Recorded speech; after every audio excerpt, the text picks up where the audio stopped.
All right. What's up, YouTube? Welcome to another episode of Ninja What? Where What? we talk about random stuff. We got my co-host here. Bash, go ahead and say what you gonna say.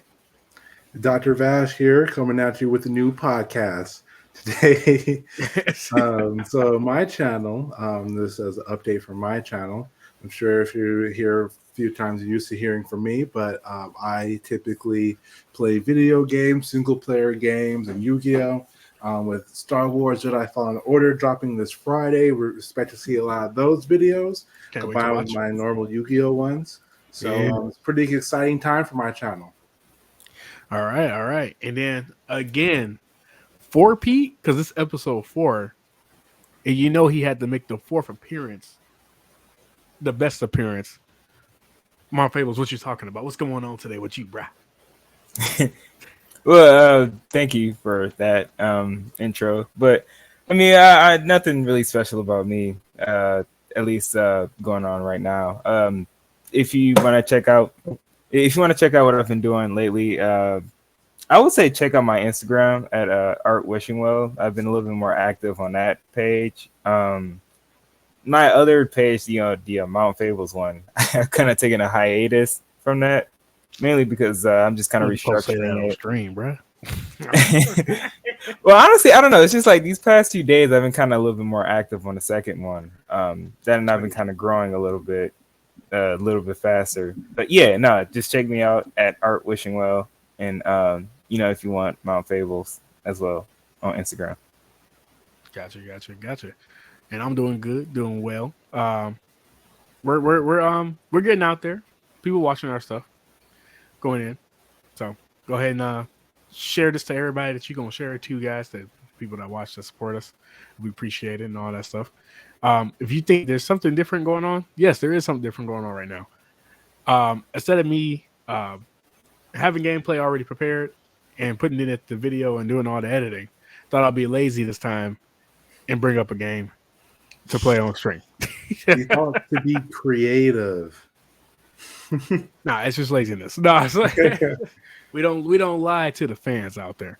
But we also, this is going to be more of just a discussion type of pod, instead of a news related pod. We have a couple of news things to go over, really, kind of, but not really. So this one's probably going to be a shorter one, just cause. So, but yeah, let's go ahead and jump into it. We can start with the PS5 news that kind of, it's not recent, but something we could talk about.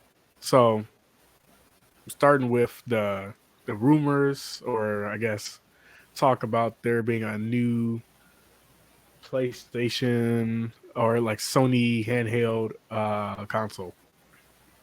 PSP2. Wow. Imagine PSP2. I feel like they'll call it something else. But yeah, I don't think there's any real pictures of it like surfacing or anything like that. I think it's just rumored, and it's supposed to be coming out 2024. If any of y'all know any more on it, we can go ahead and jump into it. Well, it's mostly just speculation at this point. Hopefully, we hear more about it in the future, or maybe on like a Sony showcase, not at E3, of course. But, we'll hear more. What happened to E3? But Sony in the past, they have hit or misses with their portable consoles. So like the PSP was it wasn't like a massive success, but it definitely was a successful venture for them. And then when they went to the PS Vita, they really dropped the ball. So hopefully on this one, they do a whole better job on just getting a player base, getting developers making the game, and just having, a thriving community on the portable side of PlayStation. Okay. My Fables, do you have anything you wanted to add to that, or? Well, I mean, I would say for the most part, I would agree with Dr. Bash on pretty much what he said. I wouldn't say so I would say like the whole handheld PSP thing. I never really had experience with using it as much. It was one of those things like as a kid, like I saw other people have like a Nintendo DS, and I would see them use that, but I never really had one myself.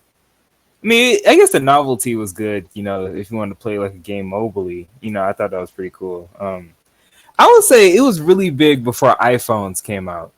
Like back in the day, you know, you didn't really have a way to play mobile games, so you kind of had to get one of those. But once the iPhone came out, you could like play all these little games. I know you was a youngin, but there was games on phones back. Oh no! I mean like, yeah, I know what you mean. I mean like sophisticated games, though. Bro, there was sophisticated games when the PSP came out. They weren't too sophisticated, but they definitely had some bangers when the PSP was out. Well, yeah, there were a couple of them. Like the iPhone was out when the PSP came out, like the first ones. Oh yeah. But I think nothing to compare with the portable games. Nothing like what we have now. But there were games.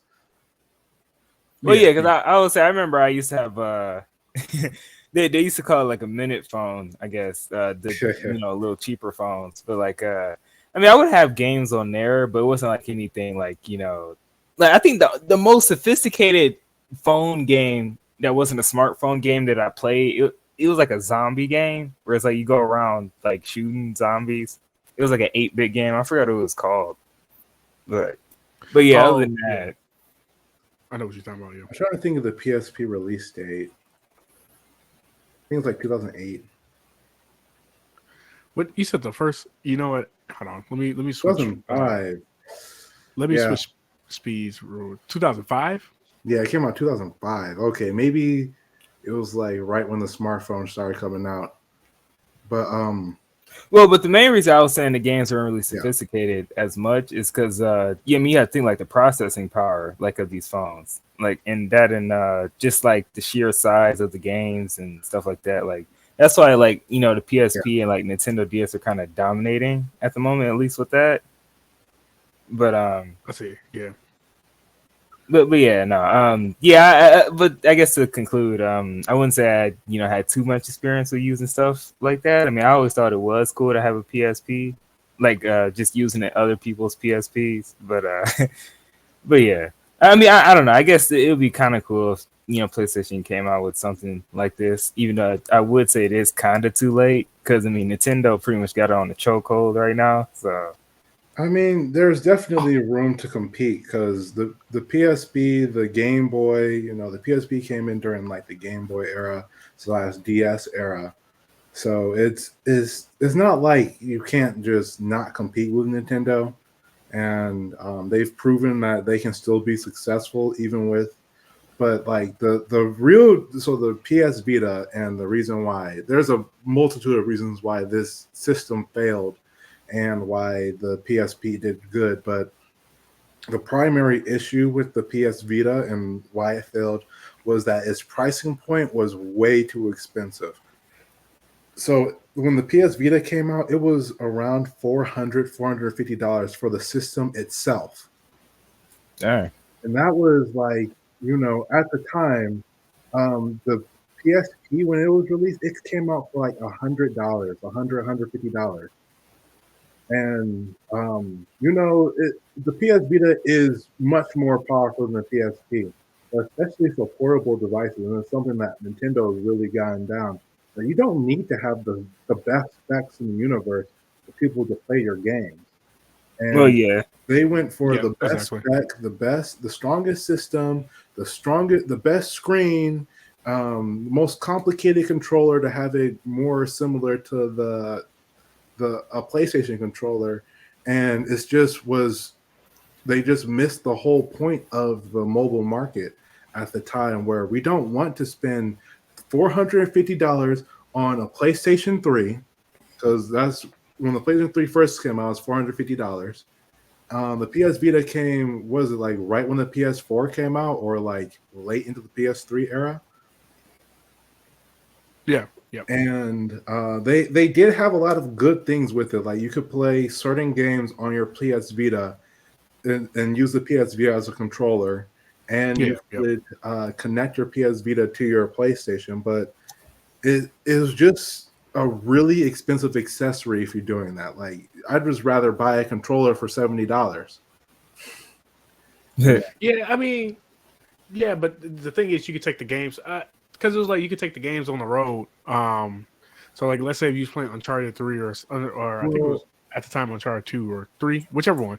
Like you could take the AAA title games, you could take them on the road, pick up your progress. I think that was the second issue with the Vita was that it was hard to design games for it, and it didn't really have any bangers.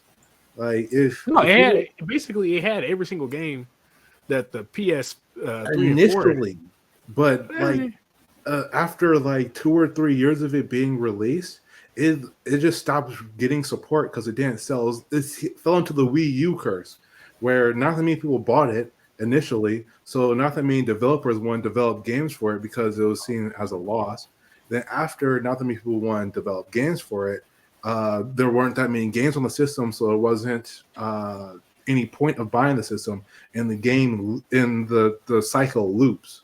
And that's a great example of the Wii U, where the same thing happened, where not people bought it, so it was seen as a point of loss, and so not many people developed games for it. And the PS Vita is the PS Vita is like, now looking back historically, people remember it for its very niche games. It has amazing visual novels on there, like the Fate Stay Night visual novel. I can't even find that thing on Steam, but I can buy the PS Vita version of it right now. And it's like it has a bunch of weird stuff like that. And the only game that I know is a banger that's a PS Vita exclusive, or at the time for like the first 10 years, was Gravity Rush. And I've never played Gravity Rush. It's on the PS4/5 right now. But the fact that the only game that I can think of off the top of my head is Gravity Rush, and I'm not even sure if you guys even heard of that game. Isn't that I will say, isn't that game where it's like parkour? Yeah, it's like a platform. Yeah. So like it's up there as one of like Sony's legendary games, but unfortunately, just due to it being apparently Undertale was the first Undertale was on there. Oh wow, really? Yeah, it seems like it has a bunch of just like games that you wouldn't expect on there. Like Undertale isn't even on the PlayStation 4, I think, right? No, it is. Okay, it is. But like, so they have PlayStation All Stars, and all that's not really like they need to bring that game back out. We can PlayStation All Stars. I feel like there's a market for it now. The two God of War games that was on PSP was on there. But they like Miami Hotline 2. There's no like bangers of this like specifically. Like Sly Cooper, but that's going to sell you a couple of systems, but there's no Smash Bros. Like the Ratchet & Clank trilogy. Okay, Little Big Planet was a banger on there. Oh yeah, they had. Look at these games on here. Like these aren't. This is a big title. These are like niche games. Like at the time, Persona wasn't really a huge. Like it was a big IP, but it wasn't like as big as it is now. Oh, Brandon, hold on. Let's go through the list first before you start trying to talk trash. They got the whole Sly Cooper collection on there. They got the Walking Dead Telltale series on there. They had this. I know this was popular to whoever. That's popular to people too. And then they had this Killzone game. I've heard amazing things about it. They had Shovel Knight. They had a Final Fantasy game on there. That's on PlayStation also, PS3/4. Well, yeah, that's what I'm saying. They had Rayman Legends is a pretty good game. Oh yeah. I think the Golden Abyss might have been exclusive. That wasn't exclusive, yeah. But I think there's a port now for it on PS4. Okay. Oh, Guacamelee is on on PlayStation 4 and 5. Any game that was on the Switch that's not a Nintendo exclusive. Persona 4 Golden, I think, was a Vita exclusive. It was I don't know if it was an exclusive, but it was on multiple systems. Like it wasn't just on the Vita, but I don't think it was on any like major consoles like a PS4, PS3, Okay. Like that. So, but the Vita is known for games like Japanese style games, like the weird games, and there's not any games to pull in like the casual fan. Actually, no. I think because they made a port. They made a port for PS4, Switch, and Xbox. So I don't know what the original. So it originally came out on the Vita. I'm not sure. I have to look. I think it came out. I think it originally came out on like handheld console. So Vita, and then the 3DS or whatever around that time. But just like when the Switch came out, I mean, it might be the next Switch. But when the Switch first came out, there was like a lot of doubts that Nintendo could, like at the time, everyone thought Nintendo was going to flop and like actually not sell their IPs, but put them on different consoles. And look at Nintendo now; they're just straight cruising in the money as usual. I just would wish they put Smash Bros on PS4. Man, I would have done anything for Smash Bros on PS4, but Nintendo does what other game companies are afraid to do. Bro, they have Minecraft on there. Minecraft is on everything. They have Wipeout. I could play Minecraft on my smartphone, on my watch, bro, on my smartwatch. Bro, they had a Mortal Kombat fighting game on there too, apparently. I'm just looking. I'm just trying to see what they had on there. I could have sworn they had games that you could play on the PS4 as well. No, but maybe not. You need specific PS4 games. I guess so. There go Gravity Rush, number 1 on here. By the way, yeah, man, get out of here. Man, nobody wants to subscribe to your channel. No one wants to subscribe to your website. Nobody want to look at your website. I just wanted to see what games y'all was talking about. But again, the PS Vita. I feel like the PS Vita was an excellent system. Bro, what is this? It was an excellent system. It was just too expensive. They should have cut some corners. Okay, this is a better representation of what's going on. So they had the regular Lego game on there. They had God Eater, I think that's 2 on there. All the Telltale games, Injustice 1. A Silent Hill game on there. Basically, they had every single Lego game on there, essentially. They go a Ninja Gaiden game right there. Oh, they had all the little Assassin's Creed little spin-off things, like the Assassin's Creed China, Assassin's Creed, all the little portable ones as well. Heard those were pretty good. What else? Yeah. Well, hold on. This person's selling it for $3,000, $4,000 almost. Just this game, this right here alone. That's a whole lot of money. For that much? I do not think so. I think it might be cheaper to just buy a PS Vita and then buy every game individually. Yeah, I'm sure it's significantly cheaper. Maybe he future-proofed it. Oh, these are Japanese exclusive games. Well, that is crazy. For $60. For $60. Yeah, exactly. For $60. This man's selling. He's selling. What do he got in here? They have Marvel's Capcom 3 on there. That's crazy. They had Street Fighter vs. Tekken on there. I mean, they had a Tenkaichi game on there. They had a Budokai Tenkaichi game on the PS Vita. Or no, that was the PSP. Never mind. Disregard what I said. Apparently, they had a Call of Duty Black Ops game on there too. Yes, they did. They had games. I will say this: if they were successful with this would have most definitely outbeaten the Switch.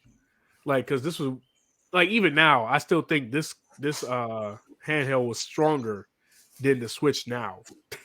Yeah, but again, the Switch was $250 when it dropped, not $400. The Switch was $300. Had to be. No, when the Switch was released, it was $250.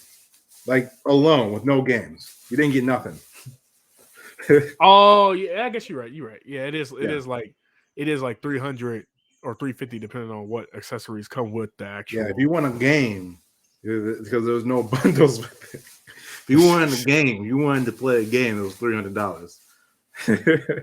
But the Vita was $450, and that was with like almost nothing too. Bro, they had Samurai Warriors 4 on there. They had the first Attack on Titan game on there. Bro, I ain't ever bought an Attack on Titan game. I'm just saying, like the range of games they had on the Vita is just like it goes from like handheld to basically PS4. Yeah, quality. but it mostly has like Japanese games though. That's the thing. Like, well, these are Japanese, but they had American releases for these. Yeah, but like I'm saying, like most of the library is just like games like Attack on Titan, games like Dragon Ball, games like visual novels. Like that was even now, if you look at the image, like half of these are just straight anime games.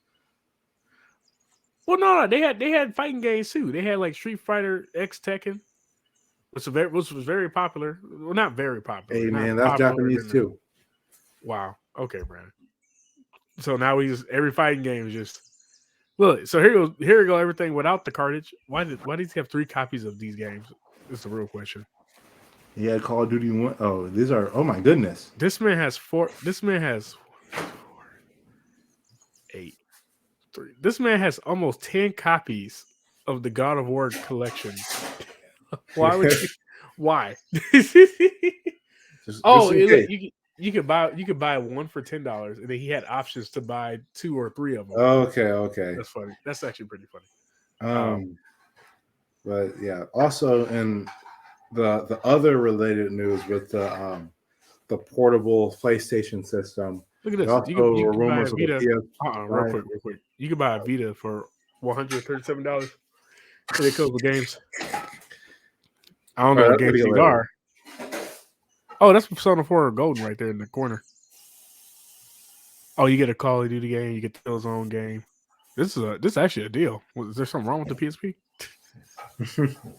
Or the PSP? I'll go to 3 random games, so it's not going to be Persona 4.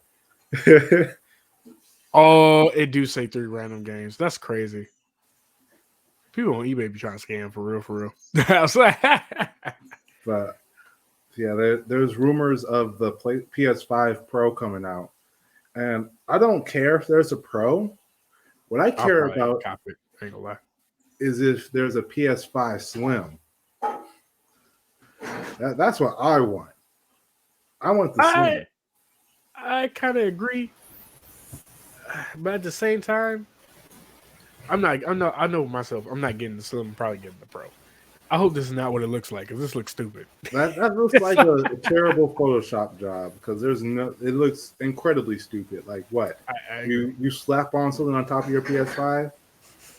But that looks ugly. If they make it more powerful, run 4K, like who honestly would you care if it like ran 4K consistently? Nah, I think I would basically just want it to just run faster. That's about it, to be honest with you. Be up to date with everything. Yeah, I understand what you're saying, but I feel the PS5 is already like crazy fast as it is. So I'm pretty content with it. Yeah, that's true. I just think that it did have so much potential, and it is like kind of just got put on the back burner and just kind of. Yeah, infinite potential, but Sony dropped the ball on it. Yeah, I agree.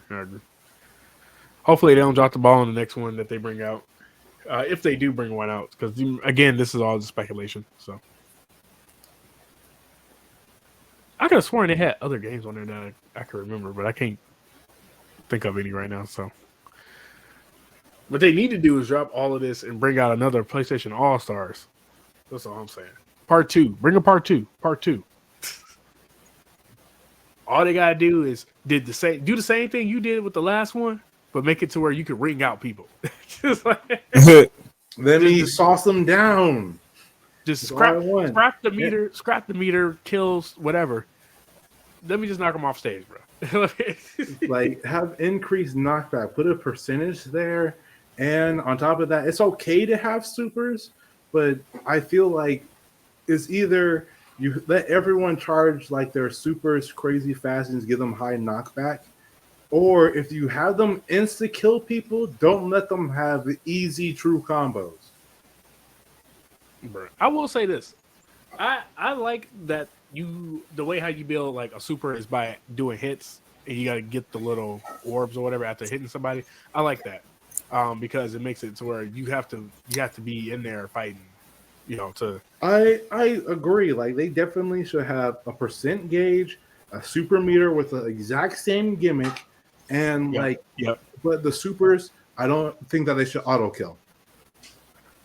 Well, I mean, yeah. Well, not all supers. Not all of them. Level ones should not auto kill.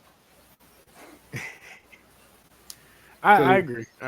Because then you have cats like Ratchet and Clank with their gun that is stupid busted, or Jack and Daxter who can true combo into the level 1 in their sleep. That's true. Even though they're not, even though those characters are like not the most busted in the game. Yeah. But yeah, it is like if that's the baseline, then they had the Michael Jackson game on the Vita too. I'm just looking at it right now. Right here. That game was on everything. I know. I'm just saying. I was just saying to name a few games that was on the Vita. Okay, come on. I'm always making the case that the Vita wasn't as bad as we made it to be. I mean, this sales dude, wise, bad. This dude is selling. He must have the whole PSV collection because this is outrageous. $100K. 100,000. 100K, brand new, brand new, 100K. This man said, "I got you." He got every. Still in the factory wrap. Yep. He said he got every PS Vita game that ever came out. But like, look at this catalog though. Like I know you said that it was more successful, but they put every game over here. Like the PlayStation 2 catalog ain't gonna fit like this. Ain't gonna fit neatly in the picture. Yeah, I agree. It's a handheld though. Oh, they had King of Fighter. Oh, they had a King of Fighter here one. That's kind of cool. I agree, but it's a handheld, so there's not too many games on the handhelds to begin with. So like, even if you because you could do the same thing with the 3DS or the DS or the Game Boy even. Bro, the DS, the Game Boy, no, the Game Boy Color and the Game Boy Advance and the DS. That catalog is massive. This one's massive itself. I mean, like it's not like a completely failed console, like where there's no games for it. It's just like the games are more tailored for people like me who will be playing like Fate Stay Night visual novel for the first time. Yeah, I get that. The Lost Child. Yeah, I'm looking at this now. Some of these guys are like, okay. He even got box sets to some of these. Look at this. Oh my good. Yeah, if you look at the PS Vita sales compared to the PSP, you can. I'm just going to send a screenshot. Actually, just I'm going to copy and paste this into like the chat. Yeah. And just tell me what to look up. Oh no, just check the right hand side because the private chat side. Oh, we're getting fancy. No,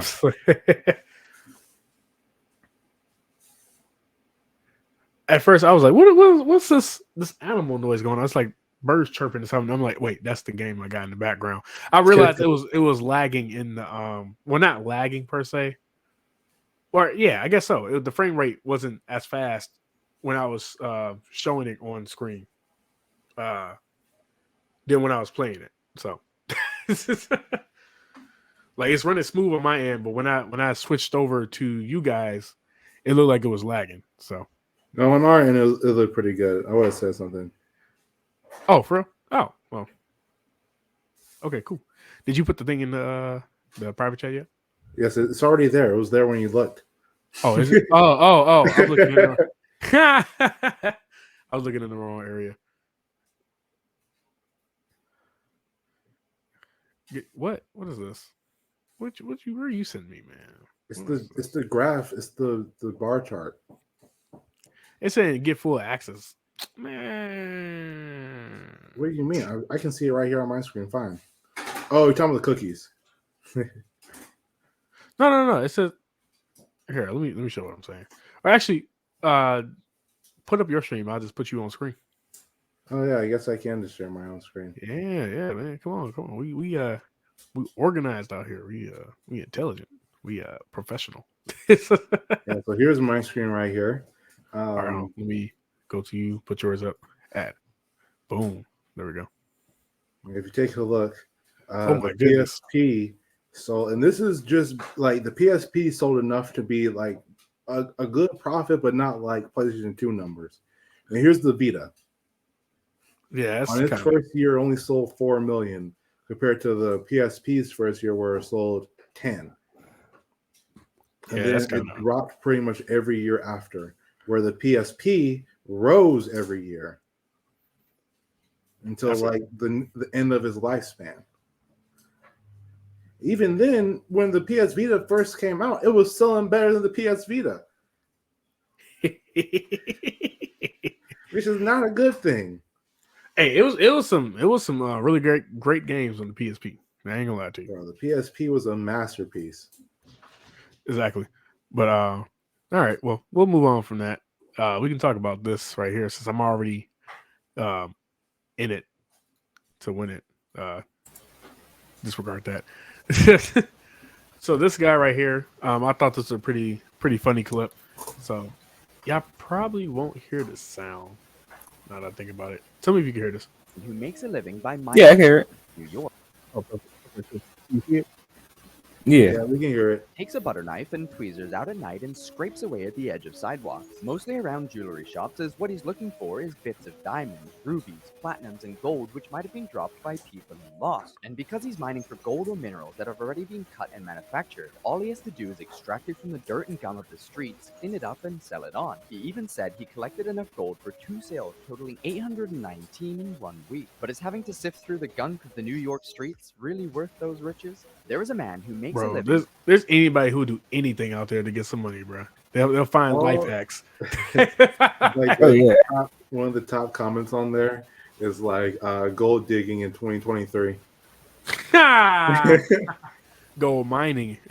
Gold mining, my fault.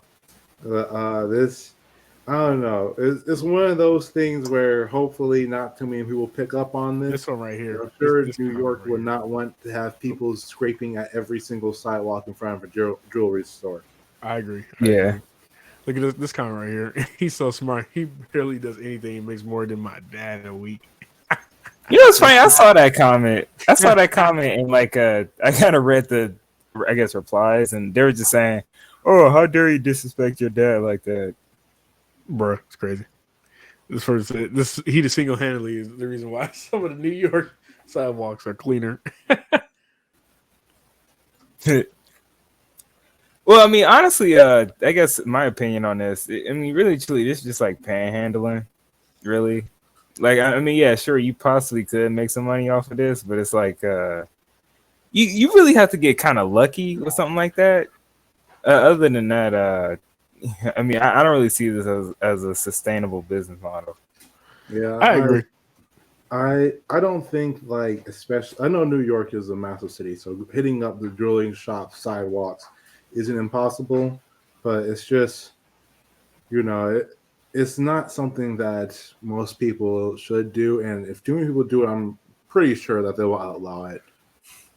Like, outlaw people scraping sidewalks. And as we said when we were like reading up on the article beforehand, or like watching it beforehand, like it's not something that I feel sidewalk structures can maintain. A bunch of people scraping it. Yeah, yeah, no, for sure. Yeah, I agree. I mean, you know, everybody have like their way of making like just income in general, per se, like little extra income and stuff. People do weird things sometimes to do it. That's his weird way of doing it, and it works for him. So yeah, so now you're gonna see YouTube videos talk about how to make $10,000 in 1 day, and then they have like a big number on the thumbnail that say like $100,000, and then have an arrow going up, and then they just tell people about this. Oof, this is one weird looking dude. Anyways, no, I agree. not the for the side note. Sorry about that, but yeah, I mean, the guy has. This look like he hits the gym. Maybe scraping rocks out the sidewalk should be something I need to be doing. I know, right? Man, Jack. For the exercise. My man out there, he got that backpack, got some guns over there. Like, hey, $817 in 1 week untaxed? No. You know what I'm saying? I don't know. It sounds like the World of Warcraft people who actually play the game for you when you pay, and they like, they like play the game and they cash in like World of Warcraft money. To get real money. Yeah. It's like, I mean, there's a point when you love a game. There's a point when you turn into your 9-to-5 job, and you just got to be like, all right, dude, it's too much. Yeah. And this is definitely one of those things where it's just like, bro, it's too much. It's like the same thing with those. I don't know if you ever like tried to play one of those little games where it's like the little phone games where it or you gotta play like these little mini games to earn like coins, and then you could use those coins to play to play the same mini game, but you're like playing against people. Whoever get the highest score, they get the pot. Like basically, I don't want to say it is gambling per se, I guess, but you're like so essentially like you get coins. You could bet your coins and play a game with somebody else. Whoever get the high score, they take the winning pot, and then like blah blah. But then it gets to a point where you can start using the coins to win a pot of money. So you put somebody, yeah. So it reminds me of like something like that. Oh, what you were saying earlier. Whereas like if you World of Warcraft, it's like kind of like that. So if you like sitting there for hours, like for days upon days collecting the coins, because they don't give you that many coins, of course, because if they gave you a lot of coins, everybody would be doing it and getting a bunch of money off of them. Well, yeah. So they you got to build up all those coins, and then you got to try to not lose when it comes to trying to get the money version with the coins. So it is like everything's rigged, of course, too. Just like the casino. So it's all just a big scam. Well, not what the guys doing in the street. It's just just a bit. I'm just saying. I feel like it's a scam if you were to try it, because I feel like I'm not going to get nothing. Exactly. Same. He said he made $113, and it's the internet. You gotta believe him. Well, honestly, that's probably the most he's made. That is probably the most he's made. If the person in the short like he made $817 in 1 week. Yeah, he don't tell you about days he only made $1, $0. Yeah. Like, cause think about it. Who randomly just be like, let me scrape the sidewalks at jewelry stores and grab this stuff and then try to clean it up and sell it? Who thinks to do that? Or my favorite, who drops their precious gem in the sidewalk and be like, no. All right, keep going. Yeah, no, right. That's exactly what I was thinking. Right, and then they showed like a clip in the video where it was like he had a bunch of like diamonds and rubies he was just sifting through. Like they probably just handed him some plastic rocks and was like, hey, show this off. Right. Yeah, for content. I'm trying to put metal because now that I think about it, I'm just thinking about random internet stuff that I saw recently within the past week. There was a guy who had like some type of metal magnet, big enough for him to essentially pull a bike out of a river. And then he was just like, "Oh, this bike is intact," and blah blah. This must be someone's bike. So he left it there and posted his video. Let me see if I like the video. He left it there. I've seen it. Okay. Yeah, he left it. He left it there, and then in his video, because he posted it. So in his video, because he posted showing that he did it, or whatever. And then the lady comment under the video, "That's my bike," and then he's like, "Oh yeah, your bike is still there. If it's still, blah blah."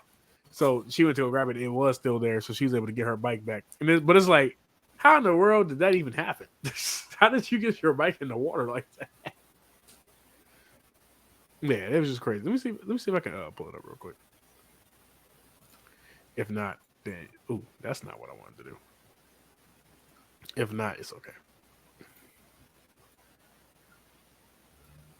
See if I liked it. Because if I did, then that'd be great. But either way, so yeah, people do weird things for money. People do weird things and creative things for money. So yeah, I mean it's a creative way to make money if you have the time, effort, skill, know-how. Yeah, like clout chasing on YouTube. Yeah, as a clout chasing on YouTube. You It's said we should start. You said we should start YouTube beef. Yeah, not like we have anything better to do with our 20 subscribers. or just do something crazy on the internet for attention. Yeah, Exactly. Like, yeah, I'm going out in public and I'm throwing hot water on people. Yeah, throwing hot water on people prank. or I hope like not. the other prank where they're like throw basketballs at people, see if they try to dunk it or they try to shoot it. And it's like most people just punch or kick the basketball away. And it's like, yeah, my natural reaction if someone throws a basketball at me is to punch it or to catch it. I'm not going to try to dunk it. I don't care if I'm probably just gonna look at it and keep walking. Look at it, keep it pushing. I'm trying to see. Okay, I can't find that video, but I found another video which was even funnier. So this guy, okay. So this guy 3D printed a key to his house, and then it worked. So the other guy here, let me not explain the whole video because that would defeat the purpose, right? I think I might have seen what you was talking about. It someone made a joke saying they was gonna try to do it too. Yeah. So here, tell me if you can hear. Tell me if you can hear it. I 3D printed this key and it opens my house. Yeah. I created this key You can hear the using a video, single right? picture of my actual house key. Okay. Yeah. If this works, I'll chop my penis off, and I mean it. Key down, put up a Like, reference, bruh. yep, take a picture. Wow, Yes. great content. You said great content. Yes, mhm. All right, we don't need to see all this. The point is, he printed out the key.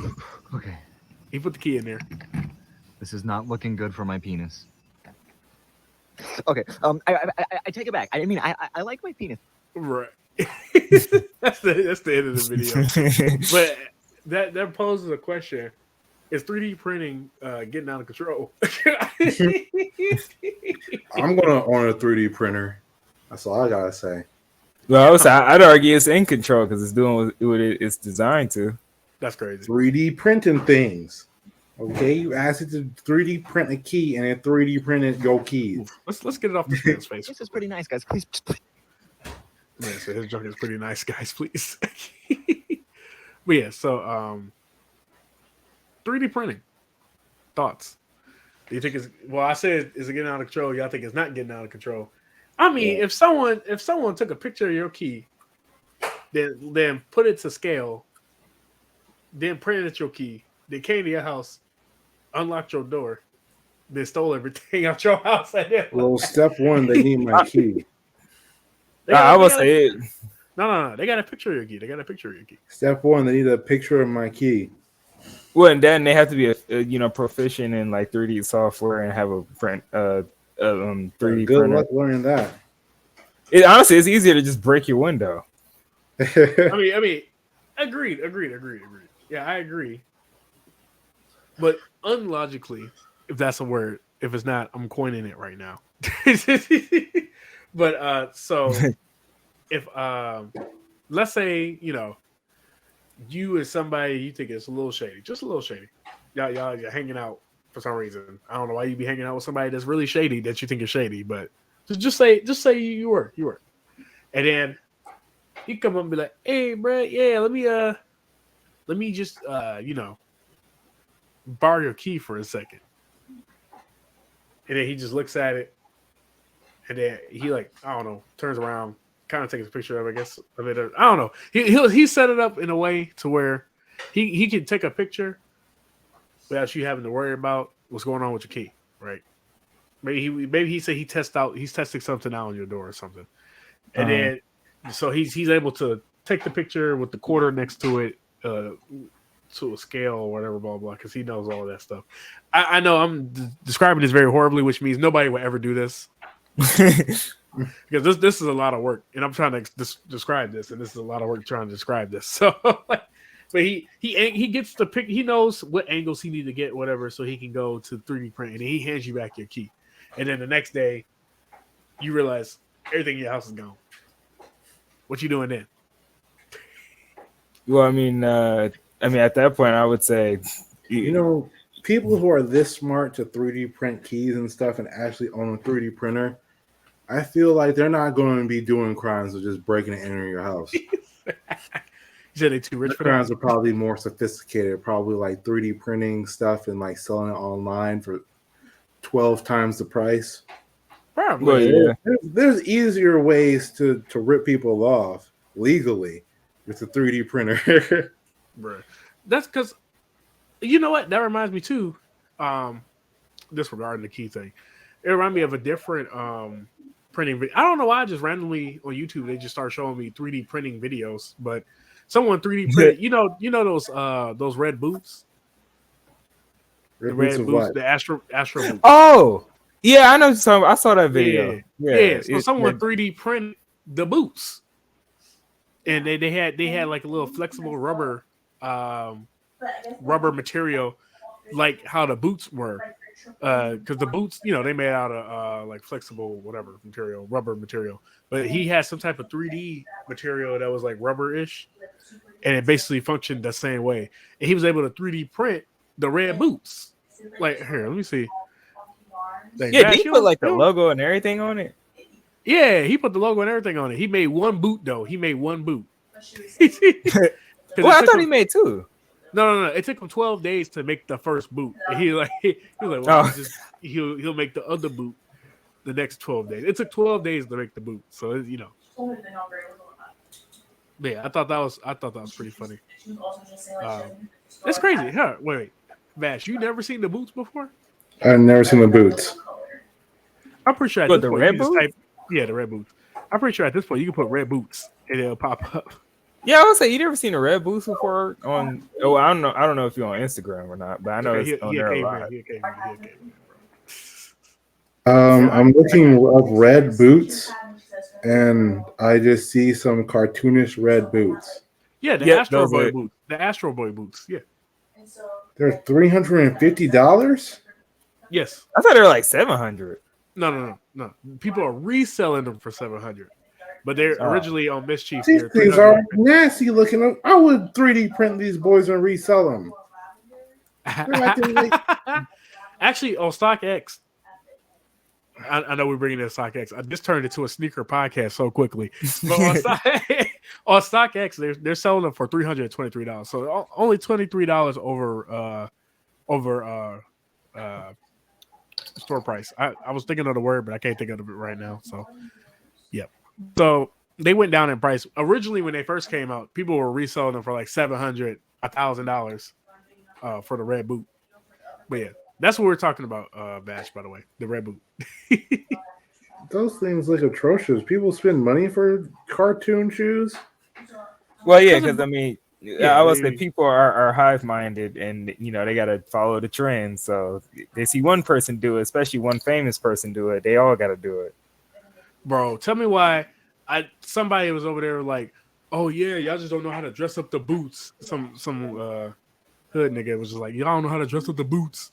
And then he was literally wearing a white tee, ripped up black jeans, and then the boots. Like, that's not the nigga classic combo. That's like white tee, ripped up black jeans, and then any shoe that you can imagine, just randomly, any color, doesn't matter. That is a classic for a hood nigga, bro. Yeah. I mean, it's funny. I remember I saw one, and I don't be on TikTok like that, but like I remember I saw one where it's like an old dude. He kind of did the same thing. Where it's like, oh, y'all youngins don't know how to dress in these boots. I'm gonna show you how to do it, and he basically did the same thing. Just wore. Was it the old white different dude? clothes. Yeah. Oh, but he killed it though. His stuff looked okay. Compared to the guy I saw that was in front of the corner store, he looked like a fashion designer. You know what I'm saying? I mean, probably so. Wait, what's this one? Oh, I saw. I know. I'm just as like rapid fire, random stuff I saw on YouTube in the past week. Somebody, I'm cool with that. Somebody did. This funny right here. Let me open this one up. Make the front, the back, and the back was fine. That's okay. She like sometimes some. Ash's story has finally ended, so it's time to answer the question: Wait. Who is Ash's true love? Y'all can hear this, right? Yeah. Yeah, I hear. All right. Love. We start by eliminating the most obvious contestants: Dawn, Iris, and May. Look, they're not bad choices, but Ash's relationship with them screams more of a sibling vibe than a love interest. But then again, it's also Japan, so I guess you really never know. Next eliminated is Bayleaf, as his love was one-sided. Oh my goodness. In Oaks Lab for over 20 years. Next to go is sadly Misty. Although her and Ash have a connection, Ash has always had wandering eyes for other girls, making Misty more of a late-night option than number one girl. That's And crazy. for the final two, we have Latios, a legendary Pokemon who gave Ash that kiss that one time, and Serena, Ash's childhood friend, the only girl to confess to Ash, the girl to show characters that Ash would end up with, and oh yeah, the mother of Ash's child. Yeah, it's a tough choice, but I'm gonna have to go with Latios on this one. I mean, why else would Latios appear in almost every episode of Ash's send-off? Clearly, Pokemon is trying to tell us that Latios means more to Ash, and just having a kid with someone doesn't make you soulmates. There is a man. There's no way Latios is in every send-off episode, right? Ash is Right. I think they proved that he was crazy enough, but I mean not he, she was crazy enough. But it's just funny. The comments was like, I think I read one where it was just like, Latias, the mistress. It's like, bro. I was saying like we're like the only new Talking about, here we go, Latias, time to wreck the home. Like, bro. I thought that was funny. That was more. Y'all just saw a little peek of my likes and what I've been seeing on YouTube randomly. Yeah, freeze frame it, show it to him, Yeah. emails of it. Oh, somebody 3D printed a quarter to put in a gumball machine, and it worked. Really? I mean, we don't support illegal activities, but it sure is creative. Yeah, we don't support illegal activities, guys, but it's creative. Just look it up on YouTube. I said we gotta show that video for research purposes. He said for research. Actually, I don't think I like that one because I forgot to. I know there's 3D printing is I'm seeing more videos of it. I guess more people are getting into 3D printing. I don't know. That's not. I do not know. Either way, wait. Let's go to an actual topic so we stop wasting people's time, right? So I got the Flash trailer pulled up. I forgot about that. Yeah, I don't know because I saw it randomly when I was looking at that stuff. So I don't know if this is the old one. When did this one come out? This one came out 2 months ago, so this is not the recent one. We want this one. Okay. Well, the movie does come out in like a month, so it still is a relevant topic. Damn. Yeah. Well, I mean, this trailer literally came out yesterday, so I think this is the one that shows like the different flashes, and then I think the other one did too. Yeah, I hear it. Yeah, I hear it. It doesn't even matter because Warner Brothers is the people who cut me off the last time with that copyright, so the copy strike. So we're just gonna we'll just make sure we talk over it enough, I guess. Yeah. Yes, we're talking. Yes, here's Batman. You already know about. Oh, I love the Yeah, that's actually plane. Yeah, whatever it's called. So that's Batman now, right? He looks so old. It's like this is around that time of Batman Beyond. Yeah. Like, When I was saying somebody looked weird, I was talking about the Flash, by the way, because I was watching the first trailer while we was talking, and his face just looked so weird in the way he was looking because he was looking very surprised at something. I forgot. Ezra Miller is just a weird looking dude. Yeah. No hate to him. Don't roast us. Don't No, 100%. Yeah, no. My man had a whole cult and was arrested. Like I don't know what else. Like we can say whatever we want about him. I feel like it's a miracle that they even released this movie. I agree. Who is that? That's Supergirl. I guess it's without blonde That's hair. Supergirl? Yeah. The alternate dimension Supergirl. Well, what's funny is I guess it kind of makes sense that her Or hair is Superwoman, blonde. whatever they feel like calling her. I don't think they can do Superwoman. I thought Marvel took that. I don't know. I know someone took that copyright. Who's the other Flash though? That's what I'm saying. That's the other that's Ezra Miller's doppelganger.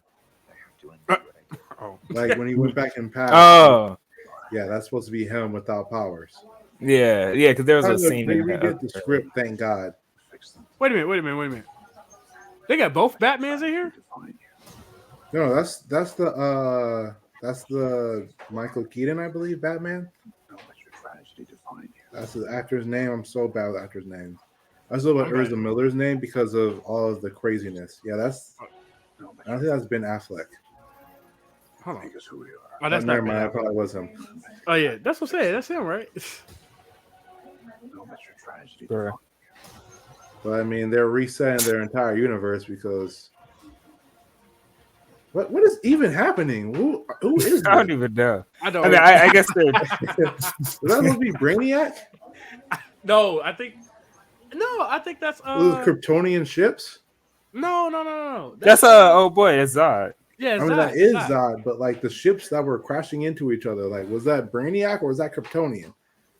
Well, I guess it was Kryptonian, but I mean, yeah, I don't know. That's new, I guess. Like, what is Batman about to do against an army of Kryptonians?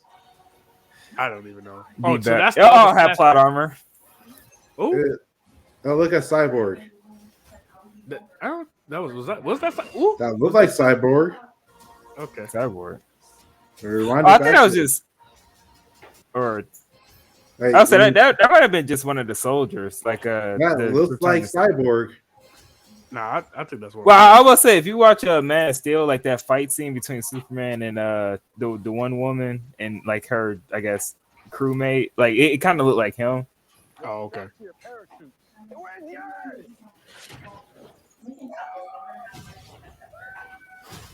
Hey, that was a lame scene. It's amazing he's able to fly out that cape, though. I do not like Ezra Miller being the Flash. I didn't like him in Justice League and his weird running style. Then with him just like kidnapping people, having a cult, and then like the police coming and stuff. I don't know. It's just like, yeah, same. Yeah. I mean, honestly, I kind of like the CW51 version better. I mean, yeah, but like he got a whole career over there playing the Flash, and like I feel like he's a better Barry Allen than Urza is, but like who decided? What I don't get is they had a Flash already. Why didn't they just choose the CW50 Flash and just put him in the first, like in the Justice League movie instead of? Probably because he has obligations with them. Yeah, probably. I don't even know what they even doing in that show. Oh wait, but don't Warner Brothers own channel CW50, don't they? Huh? Warner Brothers own that channel, don't they? Yeah, but like they probably just want to get like a bigger name actor or something. No one knows who this dude is, bro. I mean, he did have roles beforehand, but like again, hold on. It's more. I feel like it's a contractual obligation that he had to be, because he is the protagonist of the Flash. So it's not like he has spare time to be doing other things. I'm pretty sure he had time to make a movie. Like, but for CW stuff, like each season is like 20-something episodes, 15, 20 episodes, an hour long. So that means like that's a big time commitment for. Wait. Miller was in, so he's basically in all the Fantastic Beasts. Okay. He was in The Batman with Robert Pattinson somewhere. I do not remember him being there. I don't remember him being in there either. That's what I'm saying. Like, what role did he play? And that's the only movies that he has under his belt other than the Justice League. This man is not a famous actor at all. Well, I guess maybe people know him from Fantastic Beasts, but yeah, he's probably very I don't know, connected in the Hollywood sector. Like this man has he only played in like 20 movies. And half of these movies are probably indie projects. Like I mean, Well, I would say, to be fair, that's like I mean, wouldn't it be the same for Gal Gadot or Gal Gadot? but she played Wonder Woman pretty great. Yeah. He do. That's Ezra Miller, like yeah. Ezra Miller, he didn't even run properly. Like, come on, that's Well- the well- most basic thing. The most I mean, I- basic. I agree with you with the Ezra Miller one, but I might not necessarily agree with Wonder Woman. I mean, I wouldn't say she's the best actor for Wonder Woman. But then again, you could technically argue her lines are kind of bad. Wait. Who's a better actor for Wonder Woman than her? Well, that's the problem. They don't have a better one. What we doing? We're going to bruh? find What out we when we doing? reboot the whole universe. Doing? Here you go. But I mean, well, they don't have another one, but then there's no. Well, no, arguing, bruh. I mean, they have. Well, honestly, if you really want me to get into it, like I would say, probably like the actual show, the Wonder Woman show that used to come on, might have been slightly better. But then again, I guess you could technically argue, oh, well, that was back in the day, and everything was kind of a joke with the superheroes back in the day. So we going that Yeah, far. not like how it is now. Like By the Marvel way, turning oh, everything you into know a what? joke. right. Well, I was gonna say like. I Well, realized. real quick. I was gonna say like one thing to prove my point. There's like a scene in Justice League, right? You know, like when Superman arose, and then she was like, "Kal-El, no." We're talking about Wonder Woman? Yeah, Talk about Justice League. Yeah. but she put no emotion into that line. She was trying to be strong there. I don't know. Either way, I remember where he was. So he was a cop in the Batman. For one, it doesn't even say what he was in the Batman. Like everybody else have a title. Like even Luke Roberts was Thomas Wayne and blah blah blah. But for him, for Miller, it don't have what he was. But I think I remember him being a cop in the Batman. Like I think that scene in particular where the Riddler started blowing stuff up in the city. I think that's where he was in. Okay. Oh wow. And because Batman went, Robert Pattinson went to the wrong place, and then he found that clue, and then the cop came in. No, that was a different guy. Yeah, I don't know. I feel like he was one of the cops though. I feel like he was a cop for some reason. I don't know. Either way. Well, yeah, small world. I guess you see Ezra Miller in a few movies. Ezra. Wait. Was Amber Heard was in Justice League? They showed She was in the Aquaman scene. Yeah, I was just about to say yeah. Okay, yeah, you're right. Yeah, when the mother box was stolen there, and Stephen was like mother in the Joss Whedon one. Let me pull up Wonder Woman's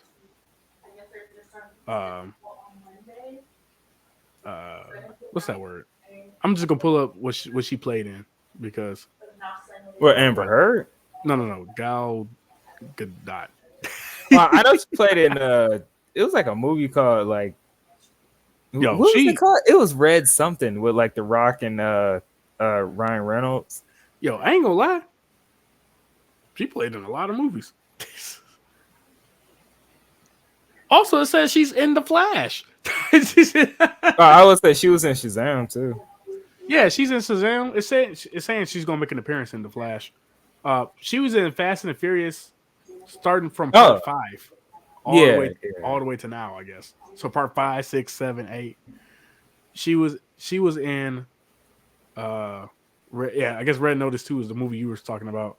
There's a 2 and there's a 1, so I guess it was that good. There's a part 2? There's a part 2, yeah.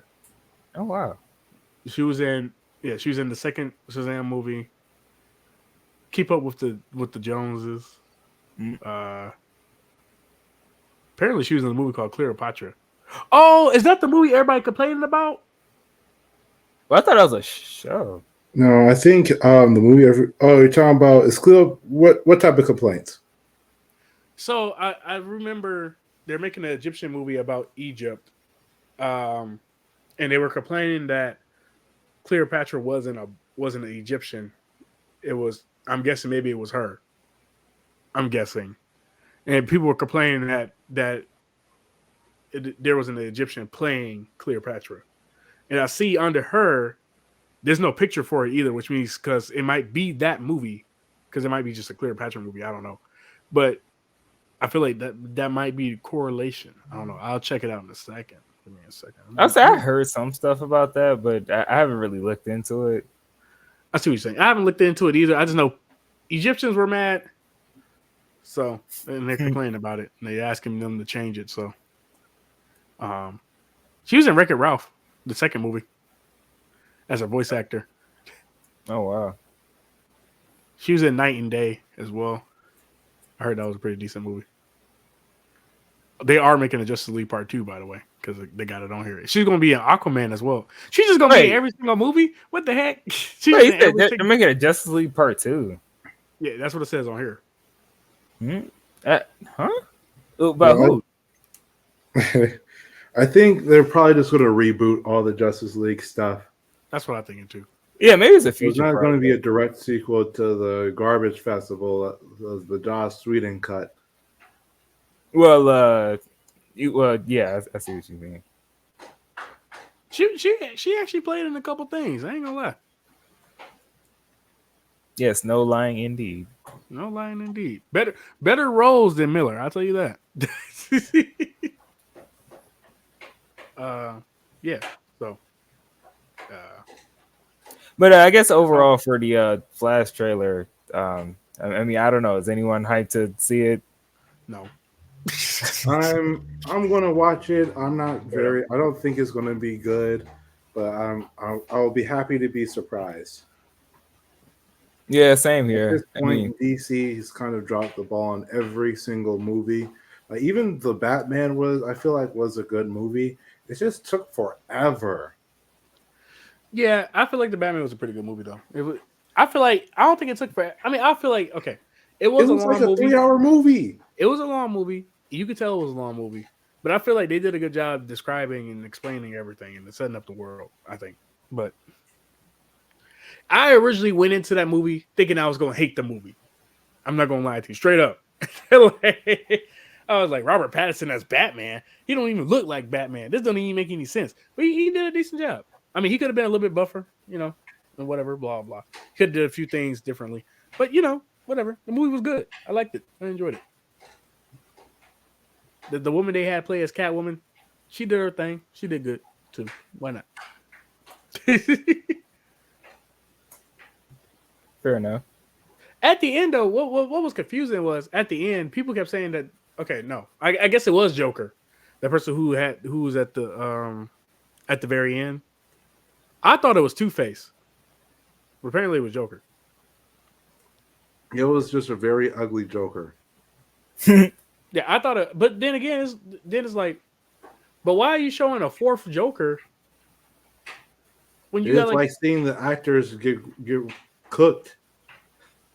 No, but my thing is, okay, it would have made more sense for them to have Two-Face as a next villain for Robert Pattinson or something, right? And I thought that's what they were setting that up for. But then people saying, no, that was actually Joker. But I'm like, that's a whole different person playing Joker. Now it's like 4 different Jokers currently. But no, my bad. Wait. Because we got the Joker. Then we got Suicide Squad Joker. Then we got Dark Knight Joker. Yeah. No, I mean, because I'm talking about current people playing Joker. I guess there's only 2 right now. Oh, okay. But I mean, I don't know if they're gonna make any more, Zack Snyder Joker anymore. I don't know. I just know, like, if they're gonna make a part 2 to the Batman, Robert Pattinson, who they're gonna have play that? Who's gonna have play that Joker? I'm guessing it's gonna be Joaquin Phoenix, I guess. But we'll have to see when they make Joker 2. See how he plays that role and whatnot. Especially because now I think about it, because they chose Lady Gaga, right, for Harley Quinn for that series too, right? I mean, apparently, Let's recast everyone at this point. Yeah, Well, everyone I except don't- Ezra Miller. At some point, I just feel like, especially for like DC and like superhero stuff as a whole, like when are we going to call it a wrap? I think honestly we're at that point where we're kind of calling Because it a wrap. like DC's been trying so hard and they just been failing, but they should just stick with the animated stuff and try to have like a big blockbuster animated stuff. Like I agree. Yeah. with Mario, like play with what you're good at. Like do what you're good at. And DC are just immaculate with their animated stuff. And like most of the time, they don't even go to movie theaters. They're just direct to stream, direct to DVD. They should just, and I don't think that there's that many like misses for their animated stuff. Even back in the day when they're doing Justice League, the animated series, and they're making just spin-off movies, those movies were great. Superman versus what was it, the Super Four with I forget that little superhero group they made for the movie, and it was a good movie. Like it was a movie telling about how Superman holds himself back and why he doesn't kill people. All-Star Superman, the DC entire New 52 universe. Yep. What the Anti-Justice League. Injustice was a bad movie. But yeah, Justice was. I mean, like the Anti-Justice League with Owlman and stuff. Oh yeah, I remember seeing that one. Yeah, I watched that one. That movie is great. Or the one that was the movie where like Owlman hacked and did all the Anti-Justice League stuff. Superman Doomsday. That movie was amazing. And all this stuff, I don't even think these movies hit theaters. And yeah, like if they would not a single one of those hit theaters. Yeah, if they would have put more of a budget into there and like put them in theaters, they probably would have done okay.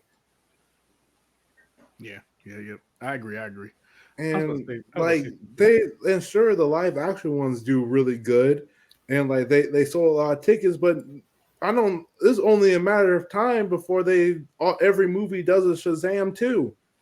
Yeah, most definitely. Yeah. I was about to say too. I think the reason why they keep recasting, I won't call it a recasting because they're not technically recasting. I think they're just trying to set up a multiverse thing, I guess, because it just seemed like they just want to have the option to use different Batmans or different Flashes. So if somebody breaks contract or do this or do that, they have options, I guess. So they just testing the waters, but I think they're trying to make it like, oh, this is a multiverse type thing. So later on, maybe we might get a movie where, like the Spider-Man movie, No Way Home, where we have 3 different Spider-Mans and they all come together to fight something. So maybe they'll do something like that with Batman, or because I think we have 3 different Batmans now, because we have Ben Affleck technically, and then we have Robert Pattinson, then we have the new Batman that's coming in this Flash movie. So I don't know the guy's name because I forgot. So, right. Well, man, I ain't gonna lie. I do feel like superhero fatigue is kind of setting in because, man, especially with this whole multiverse thing. Like, I mean, it was cool in the comic books and the animated shows, but yeah, I don't mind the multiverses. My issue is we're on like the 3rd or 4th recast for some of these characters. Like, when we're going to let them like lie in their grave for a little bit. When we gonna let them cook? No, slam. Like, like when are we going to just sit back and just be like, this is good? Like, I know Marvel's still trying to cook things, and that's okay with Marvel because at least they're going to new characters. They're not recasting freaking Captain America for the 5th time. But like, after a while, it's just like especially for DC, since they pretty much only got like 10 selling properties. Like, when are we either going to start going into like? I know we have the point where Blue Beetle gets his own movie for some reason, but like, yeah, there's like 10. When Beast Boy get his own movie, that's when like we gone too far. Yeah, I agree. I was about to say too. There's like 10 characters that could have received their own movie before Blue Beetle, most definitely. So, like, well, yeah, it could have been like Arrow too. Let's go down all the DC superheroes. We could have redid the Green Lantern movie. We could have. Oh, bruh, like, I would have loved if they would have did Green- that one. We have Green Arrow. Cyborg could have got his own movie. The Teen Yeah. Titans could have got their own movie. Yeah. Like, we could have got Batman actually like recruiting Robin movie. We could have. Who else? Who else in the Justice League? Like, I guess Martian Manhunter, but I don't think he's one of those heroes that is greatly appreciated on teams, but like shouldn't get his own movie. But I guess the Joker gets his own. Oh, wait, that reminds me. Did you see about the Kraven the Hunter movie from Sony? Oh, Really? I didn't see it, but I heard about it, and I heard that. Bro, I heard it was looking good. That just reminds me of Z-list characters who should not get their own movies. So I was roasting them for putting out a Morbius movie, and I don't know what's going on with Sony and why they just won't just make Spider-Man. Like, they can just literally have Spider-Man being released every other year for like the next 10 years. Yeah, they can do like what. Go ahead. I didn't want to control. They could do like what the Justice League does, but instead of make it like big blockbusters and just Spider-Man. But nah, we got Kraven the Hunter. Yeah, I know. Out of all people, there's a trailer for it. I don't think there's a trailer, but they confirmed it. First look teaser.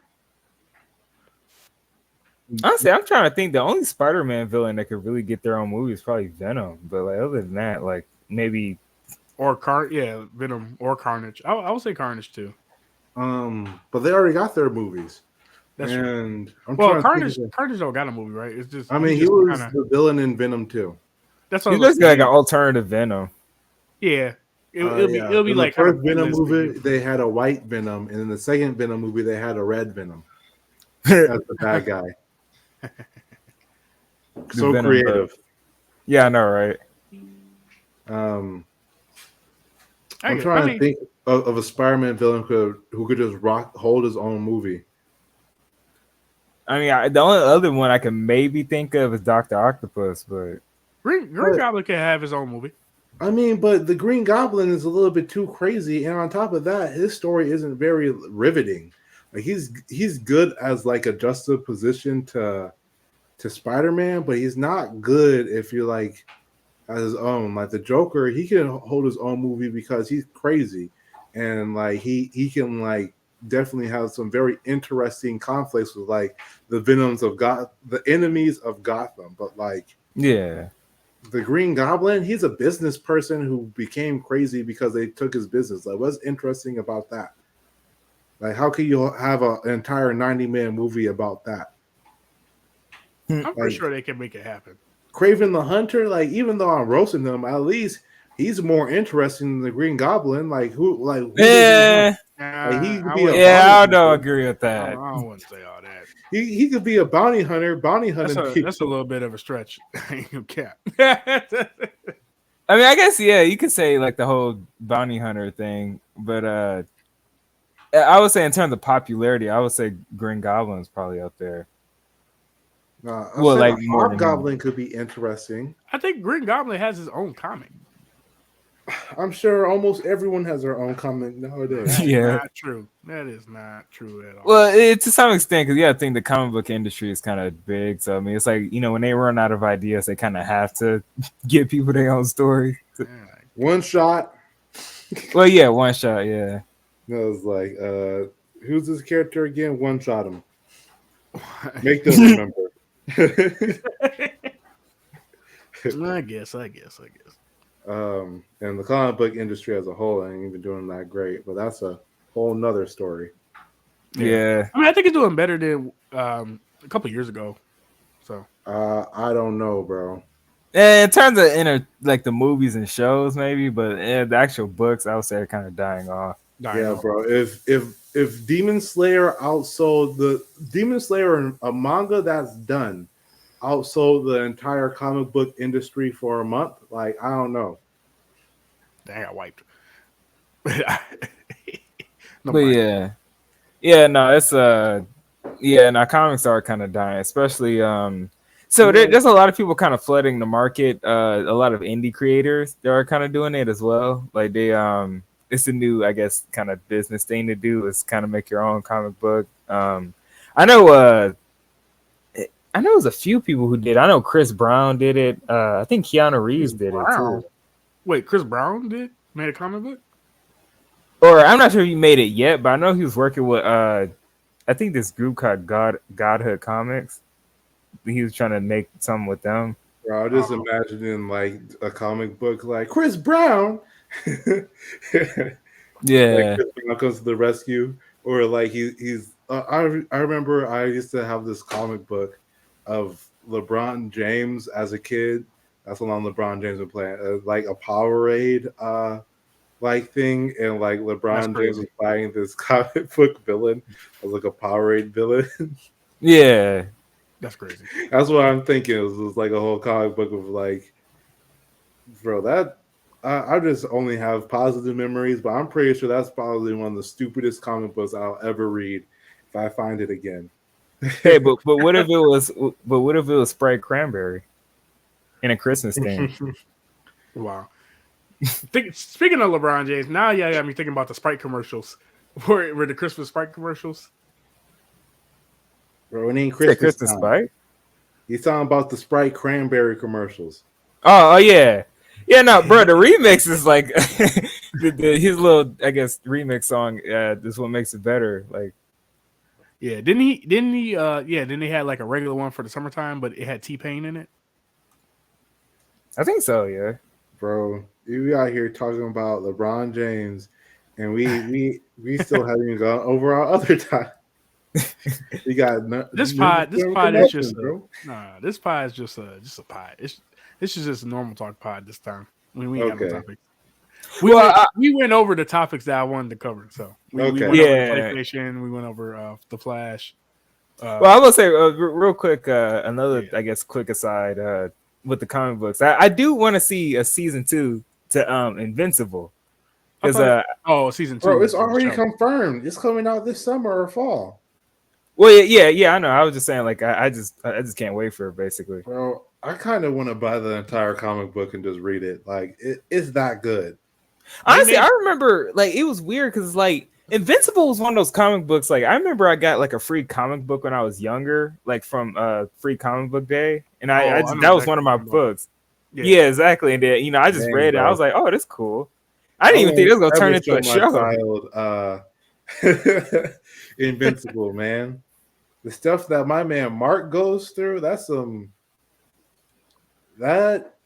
life-changing stuff, bro. Life-changing stuff. Bro, his dad literally taught a lesson on his face, Zuko style, but worse. Yeah, I like how they adapted it too. Bro, like there's this one meme. I can't say this character who gets cooked, but like this one character kind of gets cooked, and like they don't even acknowledge the fact that they get cooked. Then like the person on like the TikTok or YouTube short was like, I wonder how they're going to adapt this. Then like I think they're going to adapt it by adding crunching sounds to it. Like I don't know. Yeah, I would say they're probably going to add like some crunching celery sounds to it. Bro, Invincible had me like, bro, there is no way it's going to get worse than this. And every episode got progressively worse. Like I don't know what to say. Like my man Mark goes through things, and I can't even talk about it because the next season about to drop on like the stuff that he goes through. But like, you talking about later on, like later on. Yeah, I mean like later on, like. Yeah, I would say I've kind of seen some spoilers for it because I know the book is kind of old, so I think like 10, 15 years old, but it's just like Invincible is just a breath of fresh air, man. Like it's not like The Boys were like, oh, what if all superheroes are jerkwads and stuff? It's like, bro, what? Yeah, it's not like edgy. Yeah, if you try to become a superhero too young, like what happens if you just ain't ready? I agree. Like, bro, you just ain't ready. Like you need if you ain't got plot armor on your side, what's going to happen? And my man is missing all the plot armor. Well, and the best part, I guess, why I like Invincible so much is the real aspect to it, where like you don't really see it a lot in comic books, but like with superheroes in general and stuff like that, you see superheroes like I guess like fighting each other and stuff like that, but you never really see them, I guess, get beat up as much because like okay, say for example, like have you seen my man Spider-Man? Well, Wow. well, I was saying like I mean, yeah, in some cases, yeah, you do like I guess Superman and Doomsday or something like that. But like, okay, just like basically what I'm saying is like kind of like the bar, right? Yeah. The bar to get hurt as a person is very low. Like say for example, if I were to like just punch you far away or punch you through a brick wall, like actually it showed that in the season of Invincible where he grabbed the alien by his head and just pushed him through brick walls and it tore him apart. And I'm like, yeah, that actually would happen. Going through a brick wall hurts, bro. And like like when like the Battle of New York, they didn't show like people dropping and stuff in the Avengers, but my man in Invincible, they were like, he was like, oh no, you made it, it's okay, you're fine. That lady tore in half. I was like, oh, she ain't good, bro. See, I like stuff like that, and not because blood edgy. No, it's just because it's showing how real it is, like how in a real life application that actually would happen. Yeah, bro. Like there was thought put into it, basically.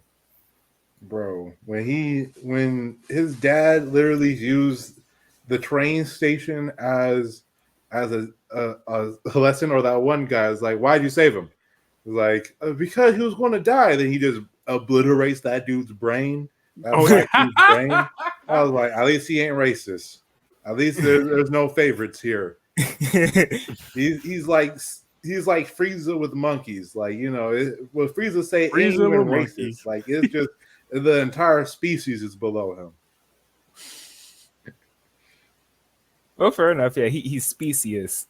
Yeah, it's like all right, everyone's worthless in his eyes. Yeah, I agree. Like, he like, bro, every episode of Invincible is like, I wonder who's going to be the random character who just dies today. Like, oh, cool, I like this character. Oh, cool, their budget Justice League kind of cool. And then the whole league, my man, he snapped everyone's neck. Bro, the Immortal came back to life just to get murdered. Oh, yeah, that's the guy that they rebuilt. Bro, the Immortal literally got ripped in half like twice. You know what's funny? At the end, they rebuilt him again, and we all know he's about to get clapped again. Yeah, basically. Well, I will say he at least had a happy ending in the comic book, so I think he's kind of an underrated character. Talking about the Immortal? Yeah, I mean, me personally, I kind of like.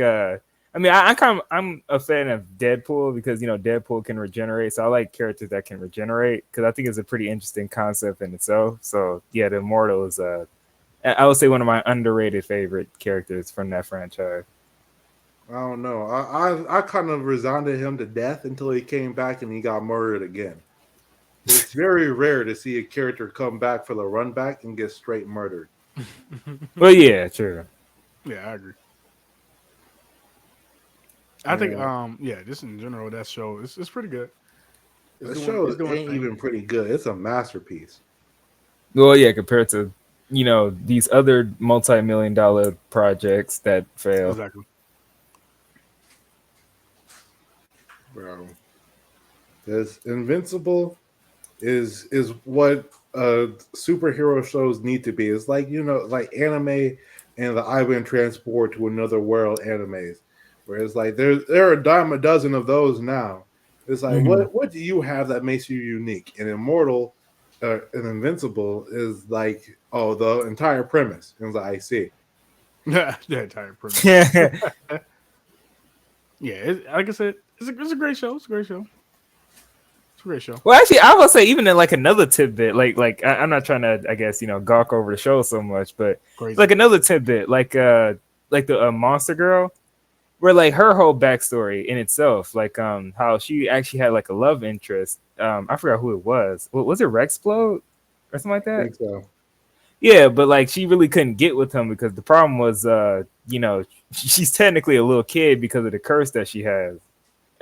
So really, truly, she's lived for thousands of years, but she's in a little kid's body. So it kind of, by Zula. Dang. well, yeah. Basically, like the story kind of touches up on that, like how like that situation would unfold and how she's kind of suffering because of it. Honestly speaking, I don't expect Monster Girl to make it much longer. Like, He says right off the character. what do Honestly, you mean I write off she a did. Character? Man, the writer God's about to write her out. They ain't no one safe on that show. no, I agree. But it's just funny. But yeah, honestly, she's dead. Yeah, like, bro. Like who else gonna like? She ain't gonna make it. That's all I gotta say, Well, I'm surprised Black Solomon made it this far. bro. Black Solomon, we all know he's gonna like when the invasion comes. So we all know the Superman invasion is gonna come. When they come, he's gonna be the first to go. Bro. Yeah. And then the funny thing is too, like when you learn more about Battle Beast, this isn't even a spoiler because we saw how he tossed Mark in the first 10 seconds. Oh, Bro, yeah. Battle Beast isn't like a run-of-the-mill villains. Battle Beast kills Voltrumites for breakfast. So like, actually, that's the best part I like about him is that how they introduced him in the show, where it's like he's just like some random villain. That's like Kingpin. Yeah, I agree. Yeah. That's like Kingpin and Spider-Man hiring Thanos for an episode, and Thanos going, "Oh, y'all just some small fry. I'm out," and he warps. Yeah, like, "Oh, this some random B villain. I'm about to beat him up," and he just gets like when you first see him, like, "Oh, this guy garbage. Like he's about to get a whole yeah, he's just some like, furry." Like, some He just furry, like, whatever. And then He's my just man, furry, bro. like, little do you know, like this guy is Galactus tier, like, sorry, not Galactus, but like Silver Surfer tier villain who out here for fun. He on his off days, he's just a mercenary. You say he be out there for real going like, I eat. Like, it's like Basically. having a Vegeta in like the first series, like the Red Ribbon Army having Vegeta in their back pocket, and Vegeta going, "Bro, y'all ain't even worth my time," and he's saying "Pause out." Right, exactly. Crazy. Yeah, I agree. It's like Yeah, Frieza having, okay, so you're gonna fight me? Here's Lord Beerus. It was like, bro, I don't care who Lord Beerus is. And then Lord Beerus tosses Goku, and it's like, bro, you told me that there was a Super Saiyan guy here. And if he's like, I thought there was, like, bro, I ain't going to destroy you because I like you. I'm out. Yeah. Bruh. That would be funny. Imagine if they had someone that strong back in like the Dragon Ball era. That'd just be crazy. That's what happened to Mark. Like, I thought that he was just trash, but I didn't know they were doing him dirty. Like, zero plot armor for my boy. Yeah, the thing from like reading it, because I haven't really watched it myself. I just, I read it, whatever. Well, not read all of it, but a little good portion of it. And it's just you realize it's like this man is just not prepared for nothing. Like whatever's going on in this show, he just wasn't ready. It's just like, bro. And then you see like Omni-Man, you just see how like prepared and ready he is for whatever comes, like whatever situation. Well, honestly, I guess that's the thing in itself where it's like he's kind of learning through trial and error, like a brutal trial through error. But he eventually does. Trial through error. Yeah, but he eventually does get strong in his own way, like towards the end of the comics. But yeah, no, it's rough. I heard that he becomes one of the like this is a Naruto story, essentially the worst type. But The worst. I know, right? He The worst. becomes like the strongest at the end. Yeah, basically. Yep. Well, honestly, I think part of the reason is because all the other strong people died. That's true. Bro, this show, you do not like any characters. Do not get attached. Just like Demon Slayer, don't get attached. Yeah, I agree.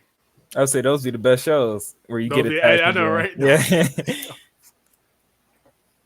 Bro, have y'all even started the new Demon Slayer though yet? I guess it's a good thing that we end on anime here. Nope, because I haven't. So it's not a good thing, Brandon. It's not a good thing. Let me tell you, I'm not going to talk too much about it because one is coming out weekly, but like it's definitely season 3. This was episode 3, and my man already fighting. It's already life or death. My man's already on the dirt saying, "I'm about to lose consciousness," and the bad guy was like, "Oh, your pants is down, son." Hey yo, your pants down. Hey yo, no. I'm sorry. So, Demon Slayer Fire comes out every Sunday. I forgot that because I'm used to watching Demon Slayer on Hulu. I'm not even gonna lie to you.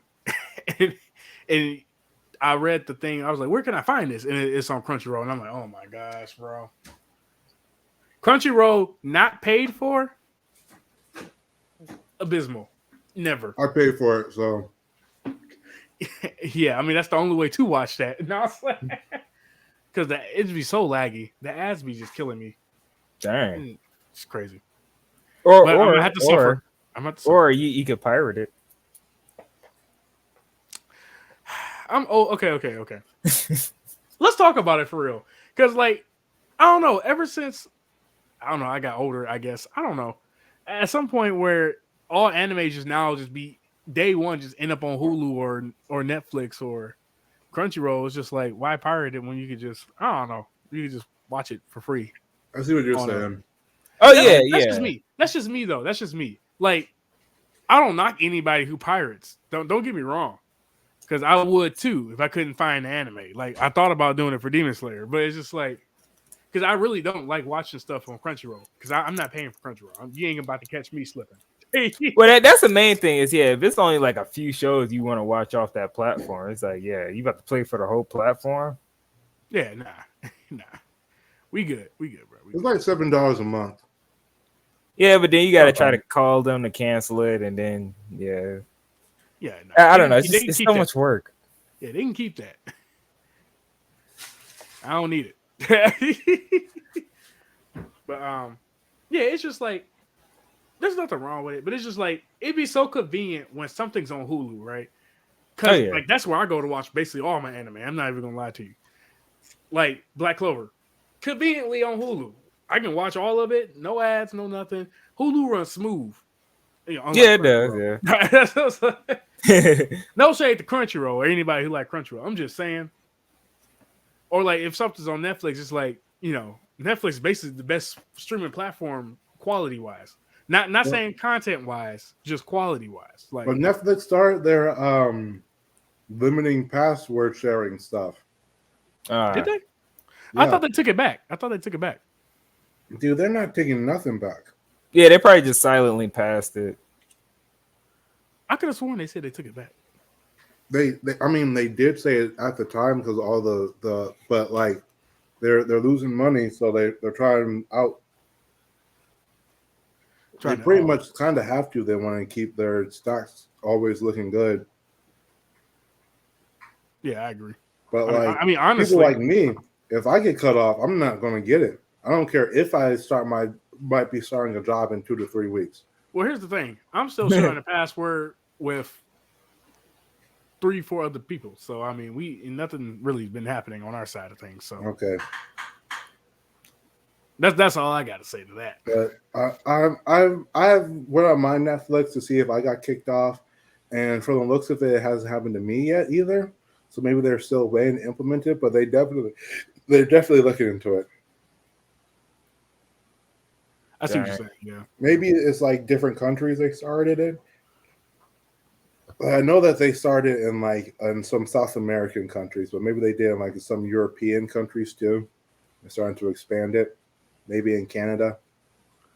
You said maybe in Canada. Dang. What's up with you, Canada? No, I'm like, we'll see. So, what did I say? But yeah, so back to just pirating. I understand it. Like I said, I used to do it back when I was in high school. and even in middle school, that's how I used to watch all my anime and whatnot. So I get it. It's just so convenient when the anime is on a known platform that I don't pay for any of the platforms. Someone else does. Like my mom pays for it, unfortunately, and I just bum off of it. Just to be honest with you, it's already on Hulu, so it's like with no ads, and I know it's gonna run really good. Might as well. Like I watch Boruto on Hulu. Like every episode come out each week. I don't know what to tell you. Maybe people not up on Hulu like that, like because Hulu be having the animes and they be coming out day one each week. I'm surprised they didn't have Demon Slayer on Hulu. I think Crunchyroll recently bought Verve, so Crunchyroll is on the up, bro. Crunchyroll is essentially like 4 streaming services put together with Funimation, Crunchyroll. I think Hulu owns Crunchyroll now. No, I don't think Hulu. I think Crunchyroll is owned by Sony. Yeah, Sony bought Crunchyroll, but I think they have a partnership or something because you can go to Crunchyroll like a subdivision in Hulu. You can go to Crunchyroll. They don't have everything that Crunchyroll has. It's like HBO Max having like a Studio Ghibli type of thing in it. But something like that. Yeah. But Hulu is owned by Disney. Is it? Yes, it's crazy that.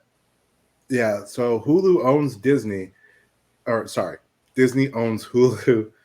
So they're competitors, and technically, like Disney, even though they created Disney Plus, since they owned Hulu, they could easily put all their Disney crap on Hulu, but instead they wanted to like double dip on people. Oh, I see what you're saying. Yeah, instead of like making Hulu a better service, they instead like made Disney Plus. And at first people thought like Hulu was going to have like their non-Disney properties and like have adult stuff on there. But then Disney Plus started to have adult stuff on there and, and Hulu has some Disney properties on there too. So it's just Hulu, honestly speaking, can be dropped by Disney at any point in time. But they hold on to it for now. They're probably going to sell it in the future because I'm not sure if you heard about all the big tech firings, but I heard. Yeah, I'm happy that I decided to not be like a programmer or something. Oh yeah, or like becoming like a video game designer or like an animator, because they are cutting it deep into them now. Yep, exactly. Yeah, there's a lot of layoffs going around in America, so it's like, what can you do? Well, mainly with I guess I forgot the term, but like discretionary goods, where it's like creativity, technology, a lot of like speculative stuff and creative stuff are kind of taking a hit. So yeah, sadly the money isn't really flowing around as it used to. So you don't have the privilege to, do it as much. Yeah, I gotta agree with that. Yeah, if I'm in healthcare, pharmacist job isn't going away anytime soon. Right? Yeah, the next 10 years, but not today. Honestly, I'd argue the next no years, because we always need healthcare. Yeah, but pharmacist is weird. Oh yeah, I see. It's weird for over here. I see what you're saying. Yeah. It's the way of the world, way of the lands. We knew it was coming when the pandemic happened, and people were like, well, companies were like, we're not making as much money as we used to, and we need everything back open. or certain companies like EA, companies like EA are like, oh, we made double profits this year, or like a lot of tech companies like Facebook, oh, we made like $1 billion over. Dang. But we still gonna get rid of y'all. Nah, I'm saying. Not like what Ubisoft, like a few companies actually. Oh, it's Activision made record profits and they let people go. Yeah, honestly, that's probably how they did it, because they let people go, so less people to pay us more money in their pocket.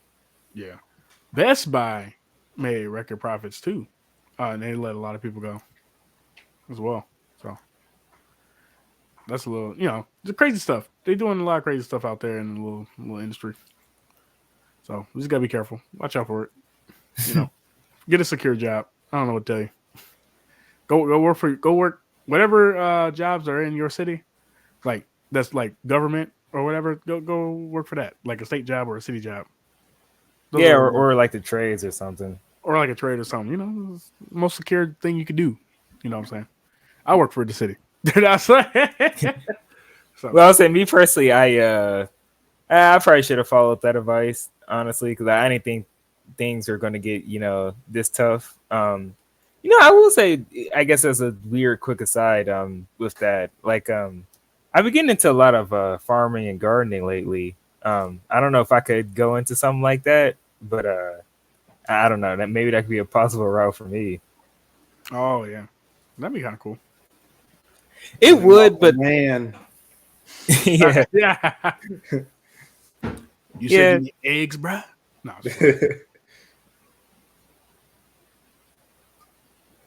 Me on my farm. Me and my farm. Man, I think just media in general nowadays, I don't think they're really taking the time and effort to really put into making stuff as great as it can be, even if they have the budget. So like even like studios like Marvel, they have all the budget in the world to make a movie really great, and I don't know what they're doing. They're just not, and it's just like it's going back to that. It's like that in movies, that in TV shows, media, that in video games, that in music. I mean, it's just people got the budget or got the time and the effort and the budget to make something good. They just like to put stuff out fast and for just cause. Well, I guess as a philosophical way of looking at it, in a way you can kind of tell that this is and I don't want to get too controversial here, but I'll say it, I guess, in the most comfortable way possible. But one way to tell the state of your society is through the arts of it, like the arts that it produces. Like when your society is doing really good, it produces really great art. But when your society starts to fall apart, the arts is the first thing that you can tell is kind of falling apart. That's what you're saying. Yeah, art is definitely the first to go, because especially someone like me, where it's just like, all right, I'm losing money. It's like, all right, goodbye artists, goodbye art crew. We'll make it through these tough times with what you made in the now and in the past. Right? Yeah, exactly. They start recycling stuff, or they start making stuff that isn't really as good anymore. Like you'll notice like the art style at first, it starts off really good and really like people care about it, but then later on down the line, then it's just, oh, we want to make money, or well, we put some weird message into it, even though the art is horrible, but we made it sound good.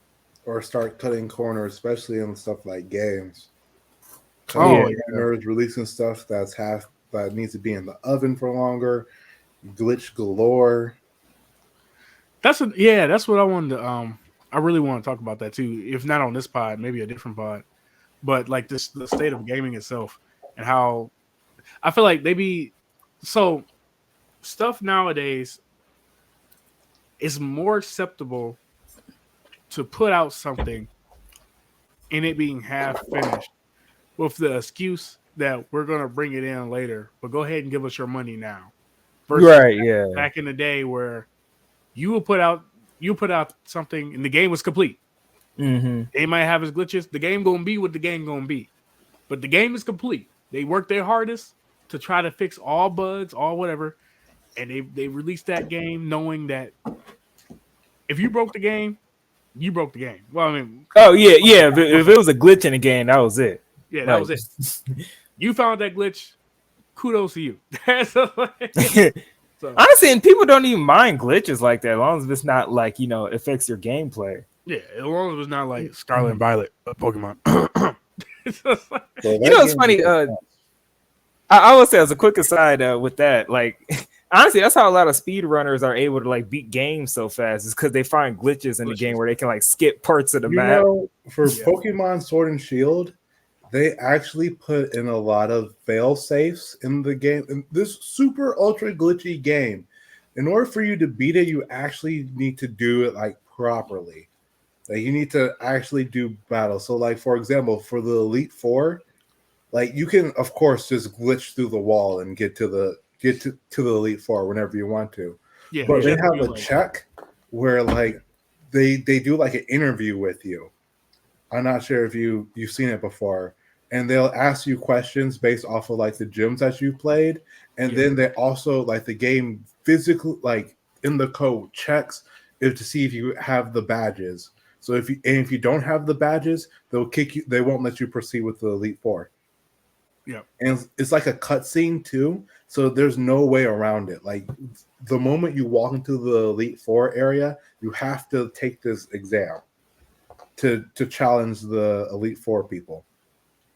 Yeah, I remember them saying that because there's certain battles, especially the gyms basically, but there's also other certain battles that trigger different things that also needs to be like done Yeah. before you can get to certain areas of the Like of the game. the secret final boss of Scarlet and Violet when you fight like the game's been out for 6 months. Is it okay for me to say a spoiler? Spoiler. The final Well, boss. we don't know totally. We already on the next sequel, so we already on Scarlet and Violet. So you can shoot I'm away. talking about Scarlet and Violet. Oh, you are talking about Scarlet and Violet. Yeah. Oh my bad. I thought you were still talking about the final boss of the game is the professor, and in order for you to face the professor, you must actually beat all 3 of the story things properly to get like the trigger for the final boss to load. It will not load if you don't have all the stuff for it. So like the game is a glitchy mess, but they went out of their way to make it speed run proof. I see what you're saying. Yeah. Like Nintendo and like the game don't work, but these checks work properly.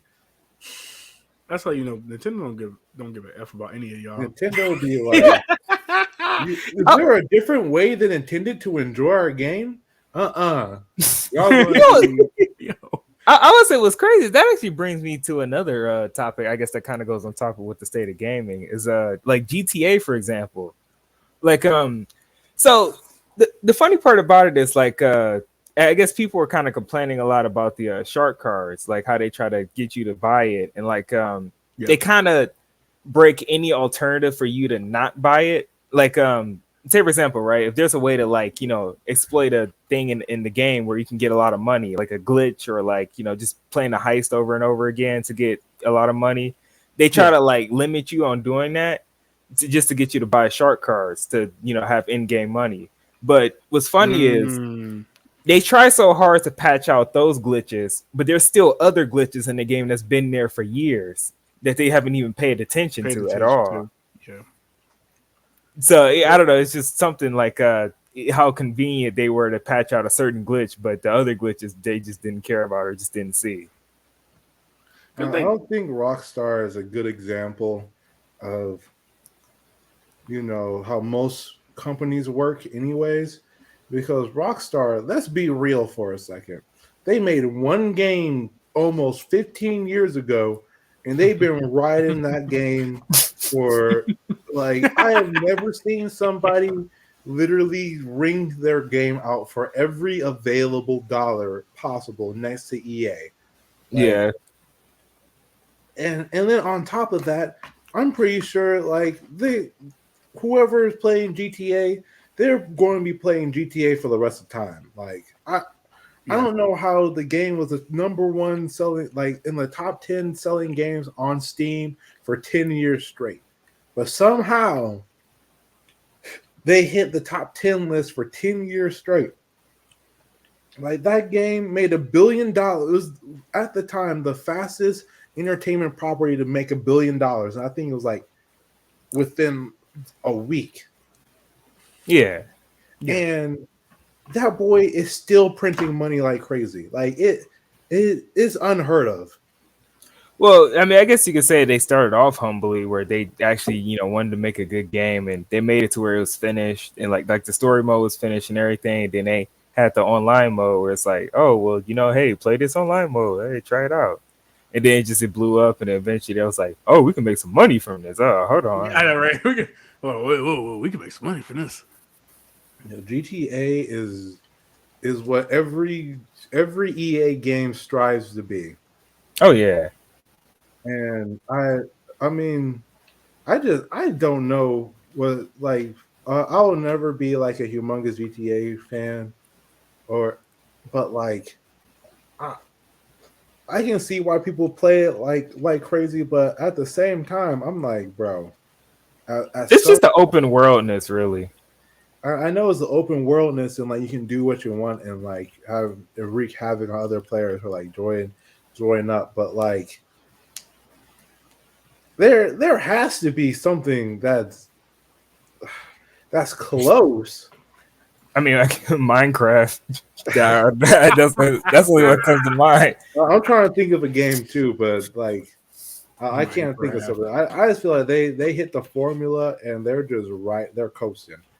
So I don't know. Maybe I mean, I guess there's too many GTA clout chasers. I think that's the issue with games at this point. There's too many GTA, too many Destiny clout chasers, and they need to let those games write it out. And like, if your game becomes like that, cool, but that shouldn't be a goal of your game. Like Suicide Squad's a great example where they're just clout chasers central over there. Yeah, and like people are just tired of games where I have to clock in 9 to 5. My 9 to 5, I come from work, like clock 9 to 5. Then I go in my game and clock in 6 to 11. Like, right? Every game can't be like that. Every game can't be an MMO. Every game can't be a GTA Online. Right? Yeah, where it's like it's not really. Yeah, it's not fun anymore. Like you're not having fun. You're just grinding mindlessly.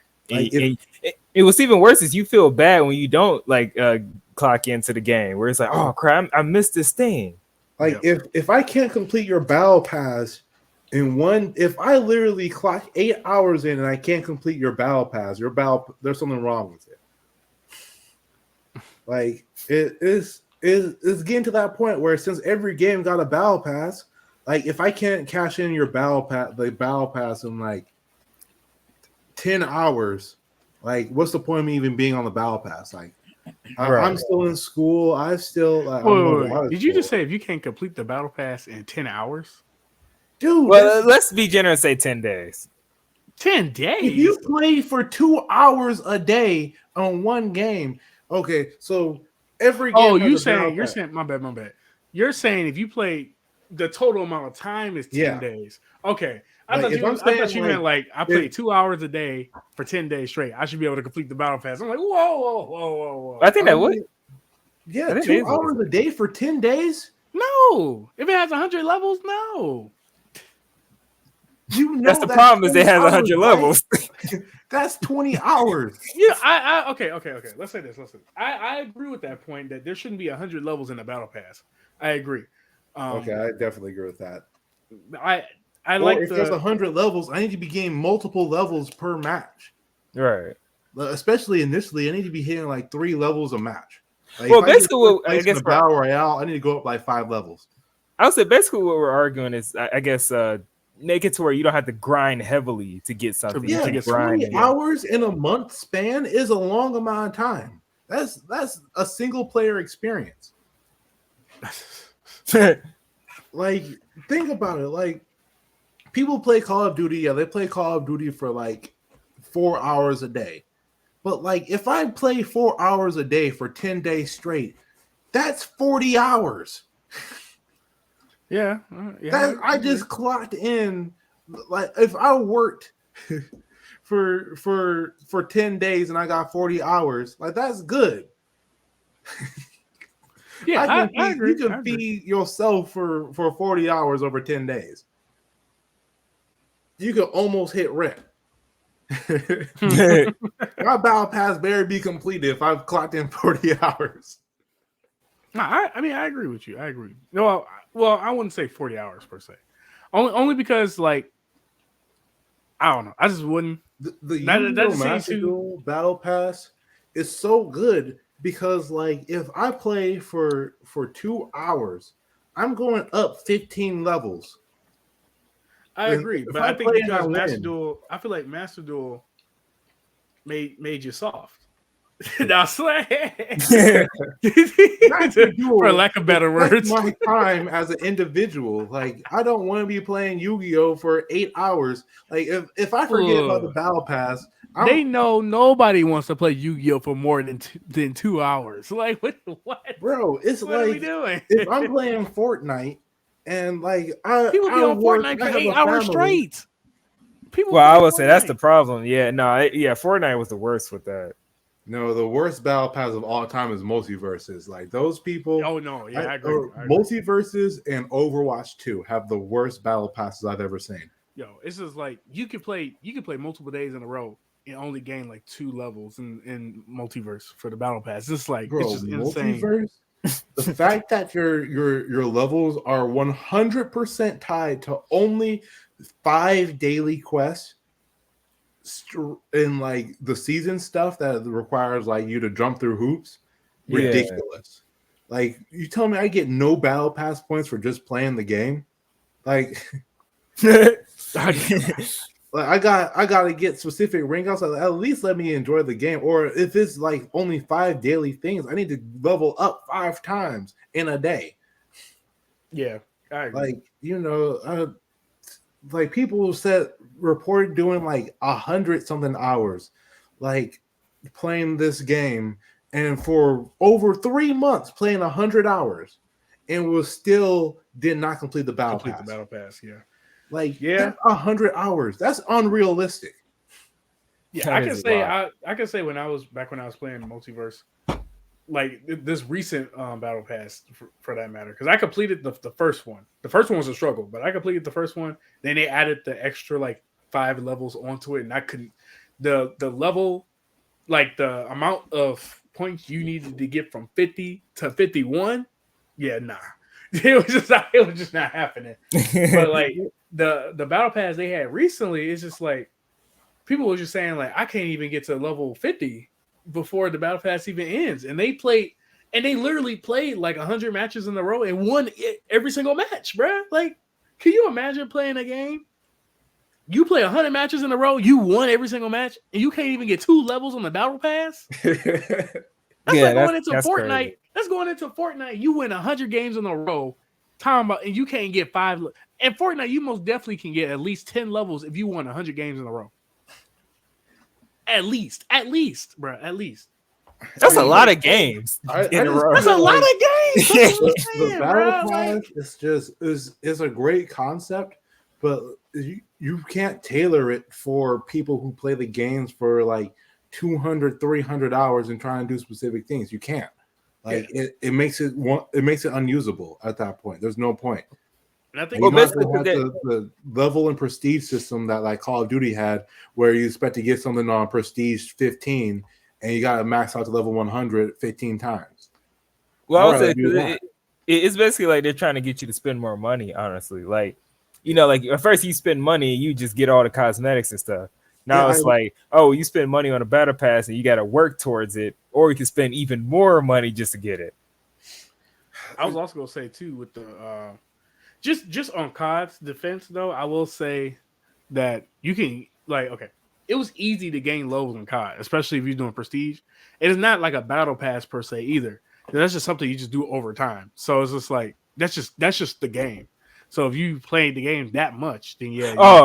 Yeah, like, and then on top of that, you don't even need to hit high prestiges like in the older CODs. Like prestige was for like some cool stuff, but you didn't have to do it. You didn't have to. You could have just sat at level 100 and just had all the items in the game.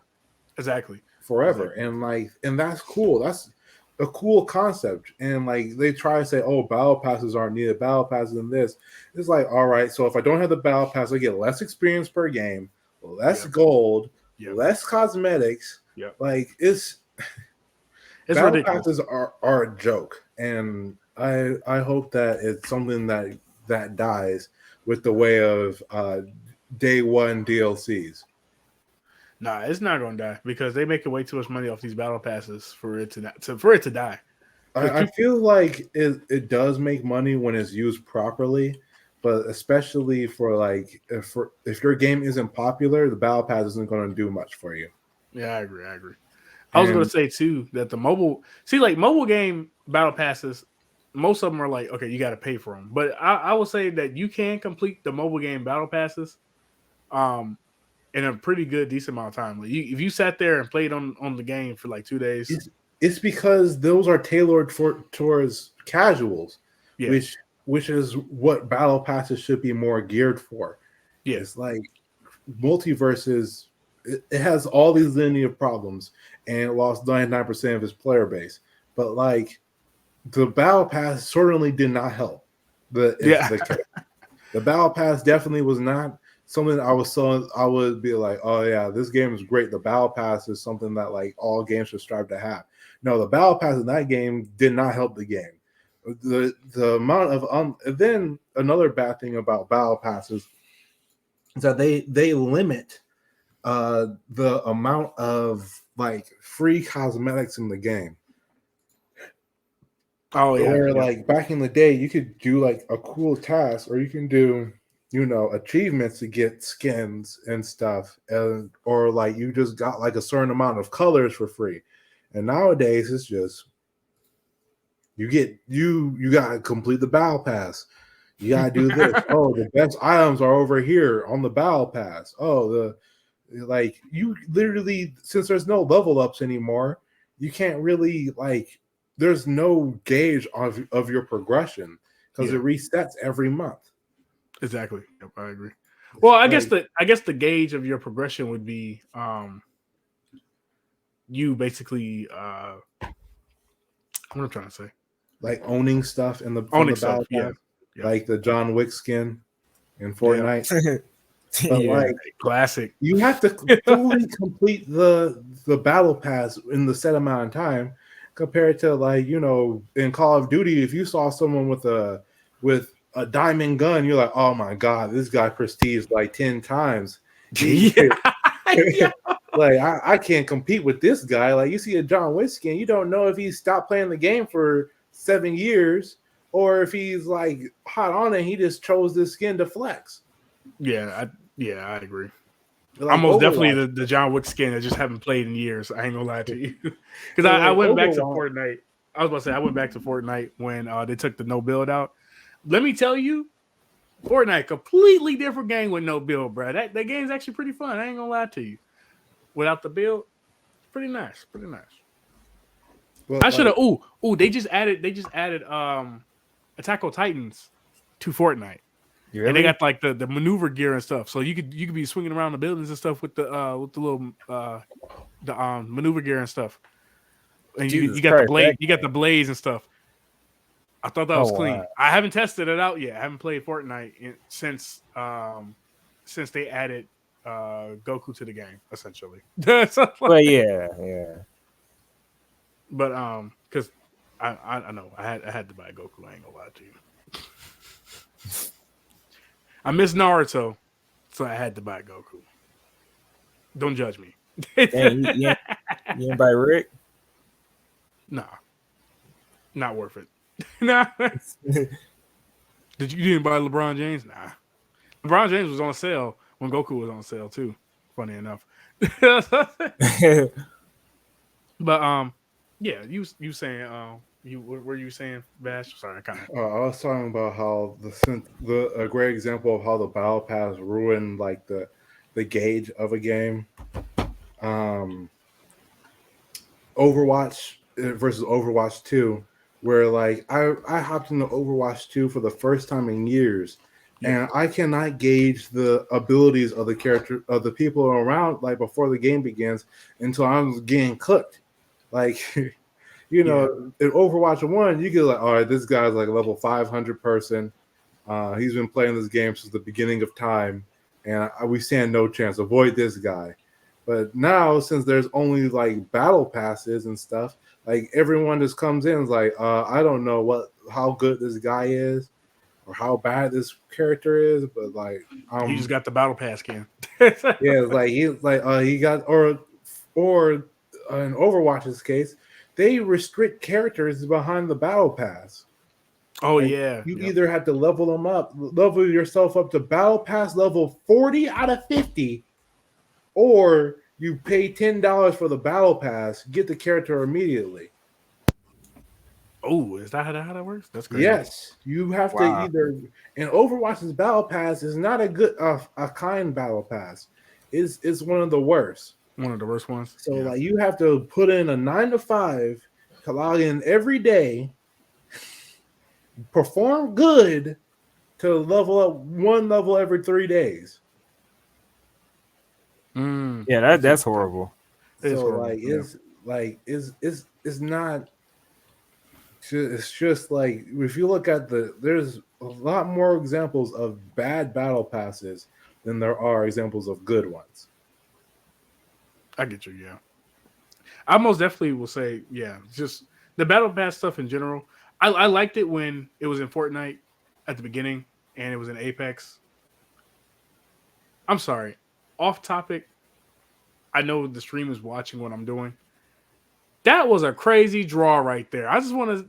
Yeah, I know y'all probably don't even understand what's going on in this game right now because I've been playing it for the last few hours. But what the actual? You know what? Family friendly. Let's keep moving it. Let's keep on pushing. But so yeah, I liked the battle passes at the beginning because I like the concept of it's something for you to do on a game that you like a lot. Because I used to like Fortnite a lot before it got build heavy. I used to play Apex all the time, and it was the battle passes to me were easier back then, especially since it was like you initially you had to pay like the $10 to get the battle pass, but then right after that they give you enough gems to forever buy the battle pass. You never had to pay money ever again to get the battle pass, and that's what I liked. It was like, oh, I can grind, and it's kind of like and that goes back to the Call of Duty stuff. It's kind of like the Prestige, where it was just like an upgraded version of it, I guess, where you have to pay to get into the Prestige program. Then after you do that, you prestige each season essentially by completing the 100 the 100 levels to get all the items. That way you can flex on everybody and be like, oh yeah, I got the battle pass, blah blah this, blah blah that. And they also put in there, they implemented that if you complete the battle pass, you'll at least make a profit on the gems that you use to buy the battle pass too. So after a couple battle passes, you have extra paid currency that you can use in the store if you want to buy something else, or if you want to speed ahead in the battle pass when the next one comes out, you can spend that free extra money that you got from finishing the last battle pass to speed through the next one every couple or so often. So I don't know. Battle passes back when they first started was also way better than now. Now it's just a complete grind fest, and they basically just want you to pay for everything. So honestly, I'd rather just pay $60 for a game and get a whole bunch of cosmetics and stuff. Well, see, here's the thing too. Battle passes used to be in free to play games, so there was no paying $60 to get all the cosmetics. It was a free to play game, but now they put in battle passes in games that you do have to pay for. So like you pay a $60, $70 game, and they're like day one DLC battle pass, like battle pass, and then you got to pay for the battle pass, like day one DLC. It's like, bro, it's like, come on, guys, we gotta do better. I don't know. The video game, I feel like the video game industry it's not on a decline per se, but I think it's stagnant.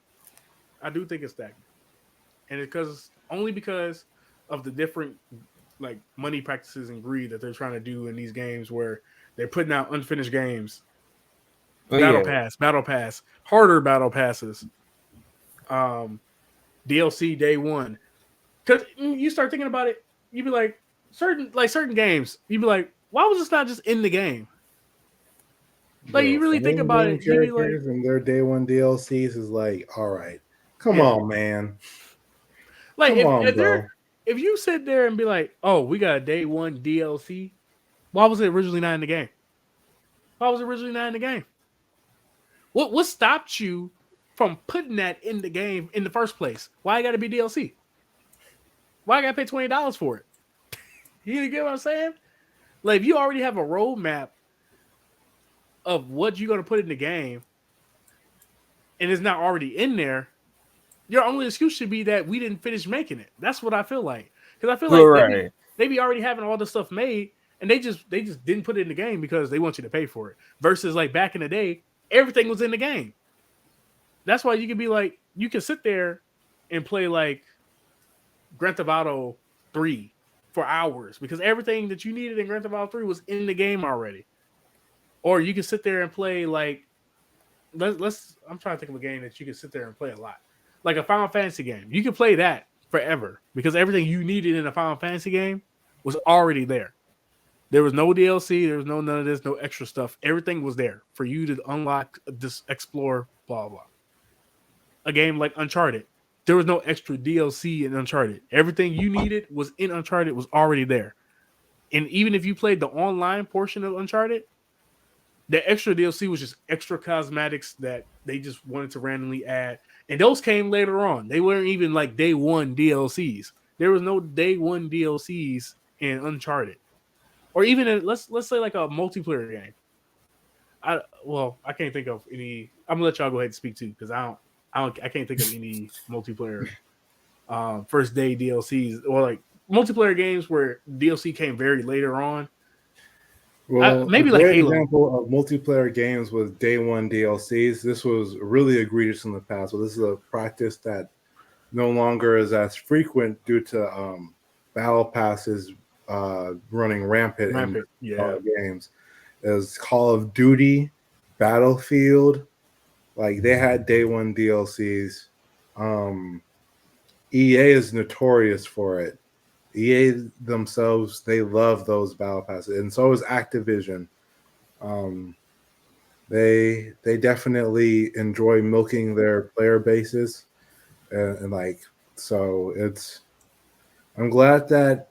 I mean, I'd rather deal with a day one battle pass than day one DLC. Personally speaking, however, in the long run, battle passes highly restrict future releases of stuff. I don't know what's up with these like live service games and their battle passes and like them like the understanding that for a live service game you must constantly release new stuff for a live service game.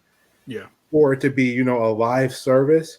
And then they just like rehash the same things over and over again. And then on top of that, they don't add nothing, like no new maps, no new characters, no nothing. Like Avengers is a great example. They just rehash the same robotic stuff. They rehash the same animations. And it's like I understand this is a very extensive game and stuff, but you cannot do this for games like this.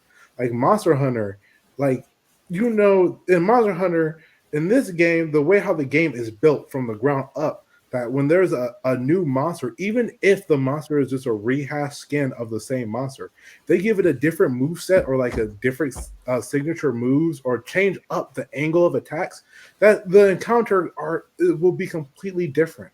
In games like Avengers and stuff or like Destiny, if you're trying to make a Destiny clone and you just reskin an enemy and make it take more bullets, that's not fun.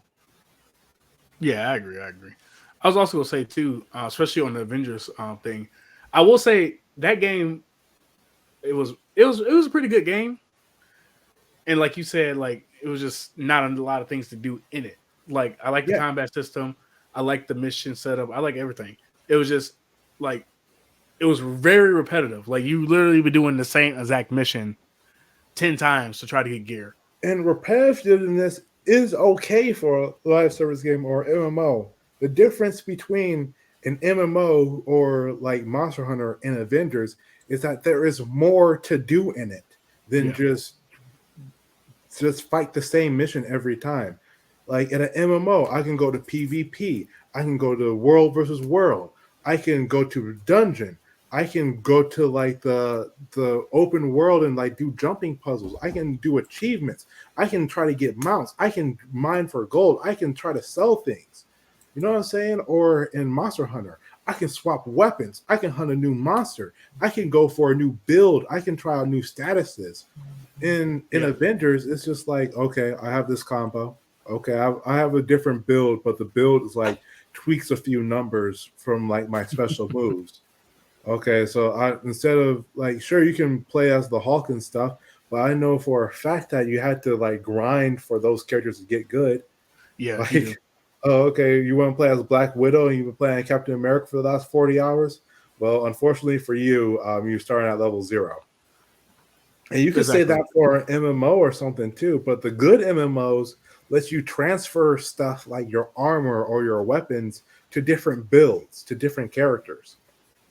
The good MMOs allows you to sell things to people, or you can buy things that you need using in-game currency. Yeah. Yeah. Good MMOs lets you buy a house, lets you do random stuff like that, get a pet. You can't do that in Avengers. You can't own a house in Avengers. You can't sell things to a character in Avengers. Yeah, Avengers Like- is so it's a very repetitive game. Like I regret paying what's the word I'm looking for? I regret paying at the Full price. full price. There we go. That's the word I was looking for. Like, it's Avengers is definitely, or Babylon's Fall, or all these other failed live service games where it's just like, this was just not a good idea in the first place. Like the foundation itself wasn't good. And the fact that you tried to make this into a 9 to 5 for absolutely no reason. There's no reason why this needs to be a job. Like the Avengers literally could have just been DLC. been or just like been like a God of War experience where like you play it for 40 hours, you put it down, and you say that was a nice game. Yeah, I agree. They instead wanted to be like Destiny, clout chasers, and look at where clout got you. Servers closing down, no money, no. Yeah. Exactly. Man. It's a shame too, because that game multiverses too. It's a shame. Like Smash Bros. Say what you want about Smash Bros. But the fact that you can drop $60 on it and like they made you pay for like the DLC characters and stuff. Like you could play 70 characters without DLC. 70 whole characters. There's a lot of characters, yeah. And they all fight individually different too. To an extent. Oh. Bruh. Wait, no, it's 70 together, all 70 characters all together, right? You still have to pay the DLC price for No, the DLC, there's 80 characters altogether in Smash Bros. They only added 10 DLC characters? Yeah, I think so. Oh, I guess so. Like 10, 12 characters. Imagine, now I started about thinking, imagine if you bought, so let's say you started all the way back in Melee.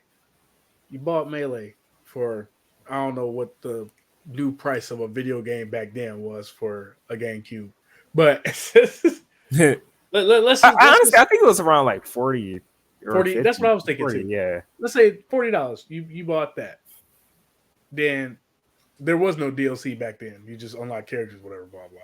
Then you bought Brawl for let's say 40 again.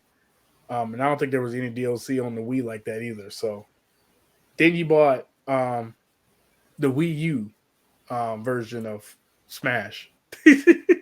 Let's say that was a full price game, so it was like $60. Yeah, all these games 60. You said what? So all the games are 60. They are even on GameCube. I think GameCube, like all the games came out for them were 62. $60 has been kind of like the staple since like the 90s. Oh wow. Nah, I need somebody. I need a fact check on that one. Yeah, like because that was what they ran like they're trying to figure out the best way to price games, and people won't complain at 60 typically. But when you start getting to 70, 80, 90, that's when people are like, all right, I'm not buying this. This is too expensive. Yeah, I agree. So okay, so then you pay 60 for that, then you pay 60 for that. Then we had the Wii U. So you pay 60, and then I think they introduced a couple DLC there. So let's say you get 5 characters for $10? Or no, more like 20? How much is the DLC? The DLC was like $5 per character. Ooh. And the Wii U days, I think it was also $5. Just straight 5. Yeah. So let's just say, hypothetically speaking, they release 10 characters each time they basically put out that game, starting from the Wii U era. So that's 30. Well, no, that's not 30. Is that 30? No, I think they only add like 8 characters to the Wii U. 8. So 8 times. Okay, so $40. So that's 40 plus the 60. That's 100. Then you have to rebuy the game again on the Switch, right? Yep. Yep. So, and that's Ultimate, right? Yeah, that's Ultimate. Yes.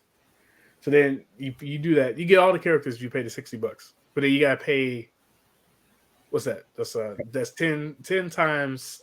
You said $5 per, so 50. So $50 to get those characters. So that's $110 again to get it on Switch for essentially the same game. No, it's like We all know Ultimate is better than Smash 4. I mean, I agree. I guess. I mean, there's a reason why there's a ban. Only reason why Bayonetta didn't get banned was because Smash Bros. Ultimate came out just in time. Just in the nick of time. Literally everyone dropped the Wii U version. Everyone. Just like what happened with Brawl. Everyone dropped Brawl when the Wii U version came out. Yeah, I mean, yeah. Brawl was a hot mess. I ain't gonna lie. Brawl was a hot mess, and they did it on purpose because Nintendo hates their fan base. You how bad was as it? we intended, and Brawl is a great example. It was just glitchy, laggy. Bunch of glitches. Like the slipping and stuff, and like the no hit stuns. They put that purposely in the game. Yeah. Like there's no Never patched it out. They made the game floaty too on purpose. They did a lot of stuff on purpose in Brawl. Like there's not that many things besides like maybe a couple of grab infinites that were on accident. Yeah, and they didn't patch none of that out. Like, they didn't. Nintendo. They don't patch nothing. I'm surprised. The people were surprised that they were patching the Wii U and Smash Ultimate. They don't be patching nothing. Even to this day, it's a miracle if your game gets patched. Here you go. Nintendo be like, "What? You made a whole mod for our game for patches because we didn't want to do it? Ban it." No, it's not a ban.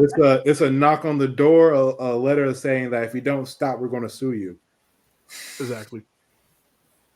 Just crazy. Nintendo's a crazy company. Nintendo's the worst. What can you do though?